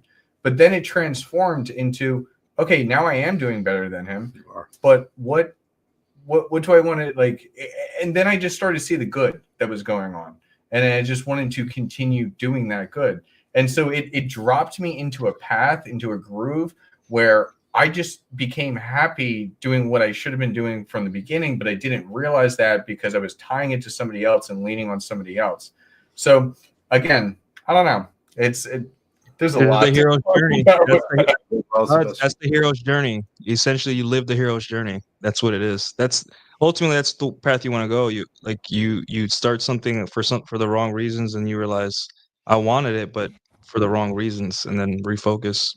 It's like Kratos from God of War. He literally, you're just slashing and hacking and killing gods out of hate, and it's not until the fifth game, with all the side games and all that you realize all you wanted was inner peace. All you wanted was to be left alone, start a family, and for people to leave you alone. And it took so many games and self development. It's one of the best stories out there, and it's a really powerful one because it's not until he had his son and he realized that his hate, his anguish, his pain was affecting his family, and he had to stop. So a lot of guys, it's not until they see how it hurts others, that they change or refocus. So just interesting stuff. Yeah, actually, that reminded me in terms of me dealing with hatred, because like you said, some guys don't see the harm they're doing to their family. So with my dad, he was an alcoholic, and whole bottle of Jack Daniels and a 12-pack Ice House every night. And so he would become raging, belligerently drunk and would, become verbally abusive to the family. Right. He never was physically abusive, fortunately. And that was something he had a hard line on that. Even when he was shit faced, he would never do that because he had that shit done to him. He grew up in a single mother household back in the 70s and all that, and had a very fucked up life. And so drinking was his strategy to deal with it. But then he ended up taking that anger out on us while he was intoxicated. And then he wouldn't remember it because his goal was to drink until blackout drunk. And so he wouldn't remember all the bad memories. Right. And anybody that knows how alcohol actually affects the brain understands like how he was actually fucking himself over even more by enhancing the bad memories in a warped, fucked up way. But I digress on that. The thing is that growing up, when I hit puberty, I got very angry about this because I didn't understand why my dad couldn't see and understand how he was being so destructive to the family. And so I started to hate my father. Right. He was training me for combat and all that, and just putting me through the ringer. And I didn't hate him at first, right? But then I started to hate him. But then I asked myself the question, why? Right? Why do I hate him? It wasn't that I hated my dad. It was that I hated what he did when he was drunk. And I didn't know what to do about that. And I was hoping that he would fix that. And so I stuck with that. And I basically kept the family going for a long time. And what did I end up doing? I didn't take revenge on him. I didn't attack him. I didn't do any fuck shit. When he had got his fifth drunk driving, I kicked him out. He wasn't on the lease anymore, and he was going to fuck us over by going off and being drunk. The one condition of his, being out of jail is he wasn't supposed to be drinking, and he's going and he's getting the cops called on him at the subway and shit like that, and risking getting us kicked out of yet another house that we just got, even though he's not on the list because we were just, I'm going to go in for treatment. But he was going to stay with us for like 2 weeks as a guest, but then he overstayed his welcome and was never going into treatment. So I had to deal with that hatred. I know I said all that, to make the point is that when you have to deal with that level of hatred for your own father and his actions for like over a decade and watch him destroy his own mental faculties, go from being a 146 IQ genius to basically having an average IQ because of what the alcohol did to his brain. I had to deal with a lot of hatred, not only for him, but like for society, circumstances, thinking about like, oh no, all the options that I didn't have because of all this shit. But like I said, I checked my rage. I checked my anger due to the combat training I'd gone through and realized this isn't the solution, right? Me being angry about it. I need to do better than give in to those human instincts to just be angry and hit things, ape human smash things. No, that doesn't work in modern society. That's always a last resort, should never be a first resort. And I think that's the emotional discipline that most men lack today, is that they're giving in to that emotion and then they're not even acting on it. And then they go off like powder kegs. Yes, sir. Well, guys, I'm just looking at the time here, and good Lord, did this fly by. And this was such a phenomenal show. And this is not the end of it. I kind of have a plan because I did want to go through everybody's goals, but we didn't get all the way through because we talked about so many interesting things with this topic. We could do our goals as we go around the horn, though. We could, although I think we should do do another show on this in a couple of weeks. That's what I'm thinking. Part 2. Yeah, kind of like a part 2 of this, because guys, you are in a unique time of history where you can, I mean, every day could be a unique time in history where you change your life forever. You change your paradigms. You change the way that you view the world. You change the way you interact with the world. You change what your future is going to become. And that's what's been so amazing about this conversation and all the thoughts that are coming out. But I do want to go around the horn. Just final thoughts on the topic, and then what you got going on, where people can find you.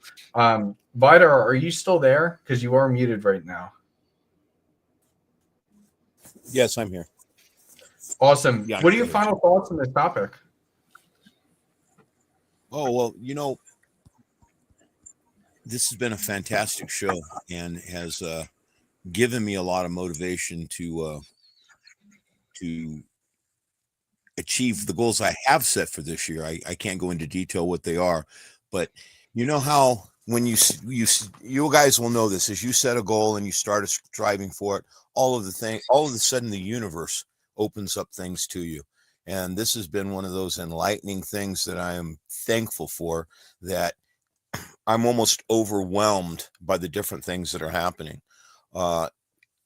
Not just for this stream, not just for Thor inviting me, but every one of you, the things you've said has been along the lines of me achieving the goals that I've already set for this year.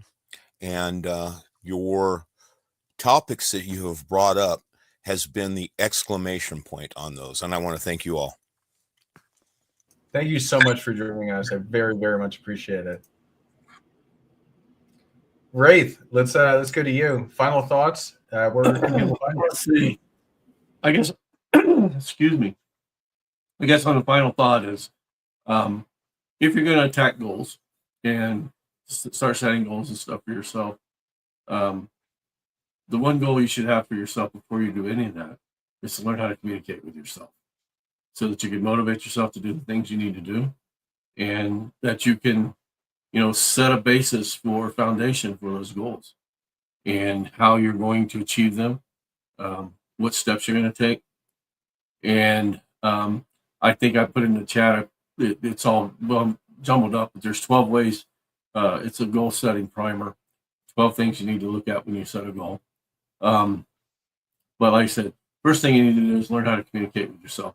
Whether you read, anything that I've written, Paul's written, or Thor's written, we all are very focused on you developing self-awareness and how to manage your mind.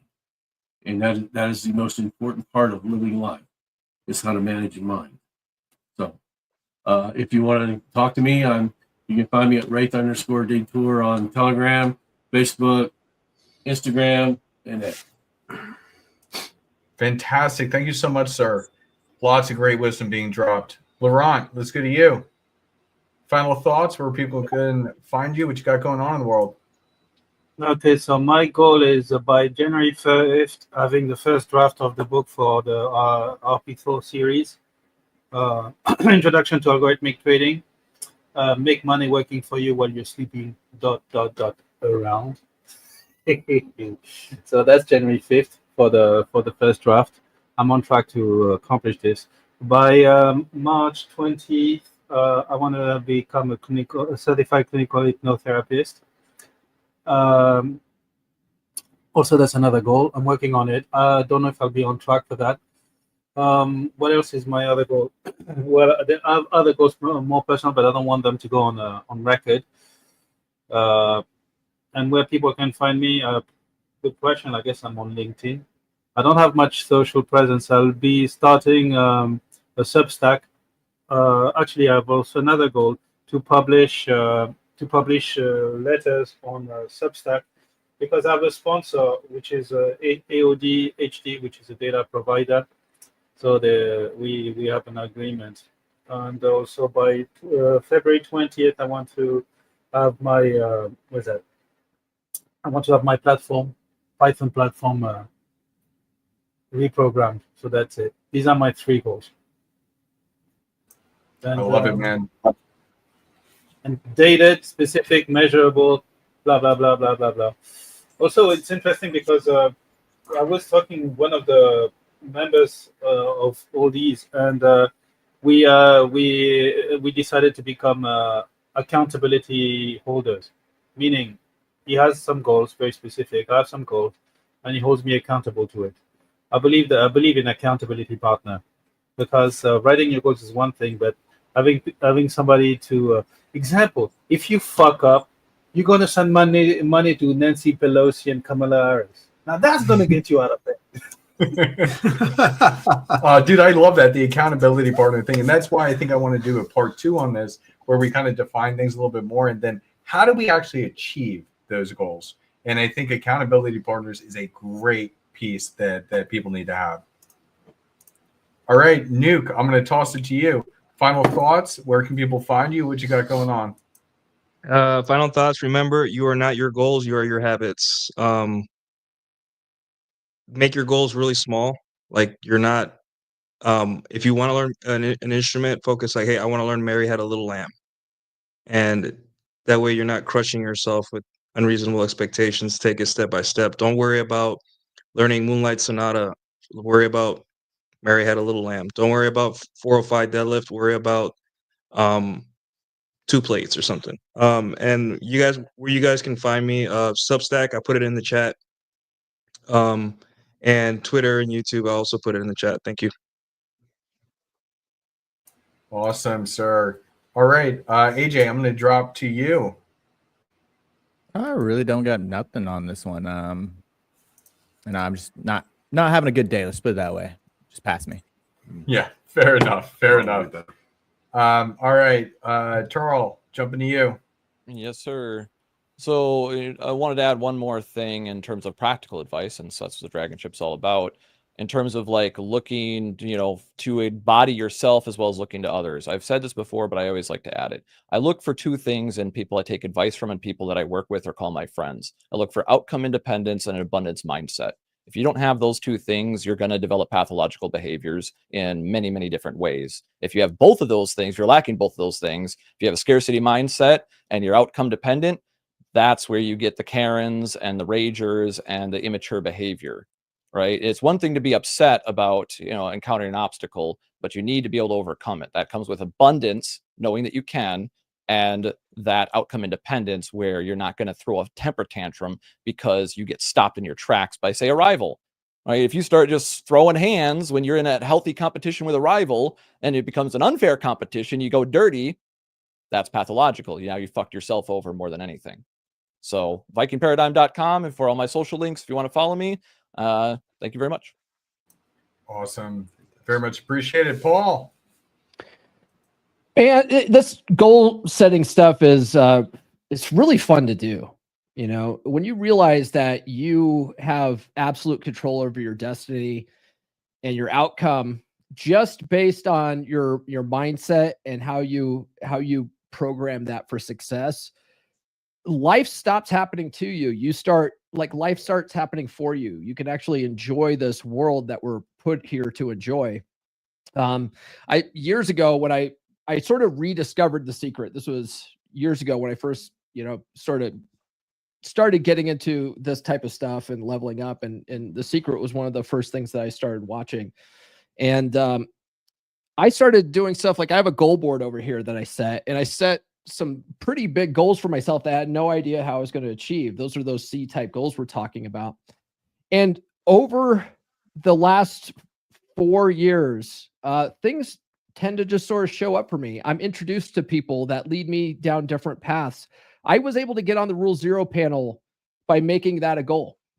My initial goal to be on Rule Zero was to just be a guest one day. And not only the first time I got on the show, I wasn't a guest. I actually hosted the show, and they invited me to be a full panel member. And that blew my mind at the time. Like, that was a goal that was so big, I didn't know how I was going to achieve it. And there I was. So I've set some pretty big goals for myself and gave myself plenty of runway. And now I'm working towards my goal of really making this what I do full time, being a full-time podcaster, full-time coach, being able to help men full time. And 2 years ago, I was introduced to this guy named Nikki Ballou, who's my coach now. And Nikki came on my show, and actually he invited me on his show. That's how it started, because he saw my interview with Dr. Robert Glover. And so he invited me on his show and wanted to know more about this, because I think at that time he was going through a divorce, and he was sort of going down this path too. And we sort of just kept in touch this whole time. And last year, my friend Benny, Coach Benny on TikTok, if you guys know who he is, he's got like almost 400,000 followers now. He's like totally blown up. Last year, he got himself a coach, and he started doing that full time. He's making like $600,000 a year, helping guys get their exes back, right? And so I reach out to him. I'm like, dude, what are you doing? You know, because that's a good thing too, right? Instead of looking at everyone like competition, like look at someone who's doing something that you want to do, and ask them like, hey man, how are you doing that? Can you show me? You know? And so anyway, Benny was like, yeah, man, happy to tell you. He's like, I hired a coach. This guy showed me what I was doing wrong and told me to do X, Y, and Z. And so I started applying this, and he's like, you know, now I'm doing this full time. And so I knew I was supposed to do that last year sometime, and I just didn't do it. Self-limiting belief. And so finally this year, when Nikki came back into my life, he was like, hey man, what are you doing for coaching? And I tell him, and he's like, man, can I help you with this? And it clicked in my head right then. Right. It's one of those things where if you set your mind to achieve a goal, you'll get these epiphanies. Like you have to act on this. Right. So Nikki's like, can I help you with this? And I was like, yes. And so we scheduled a time, and he starts talking to me about it. And he's like, man, I got this program. And, you know, self-limiting beliefs were bubbling up like, oh, did you really want to spend this kind of money? And I was like, I'm doing it. I'm doing it. Benny told me I need to do this a year ago. I'm going to take the leap. And since I started working with Nikki, I started his program in October. I've already made more money as a coach than I've ever made. And it's just in a less than 90 days. And the sky's the limit. And I'm like, this is blowing my mind in how I've kept myself so limited for so long.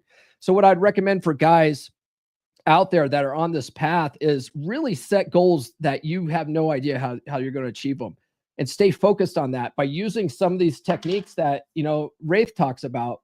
He talks about journaling and affirmations and stuff like that. I talk about that in my book too. All those types of things can reprogram your mind for success to achieve the things that you think are unachievable.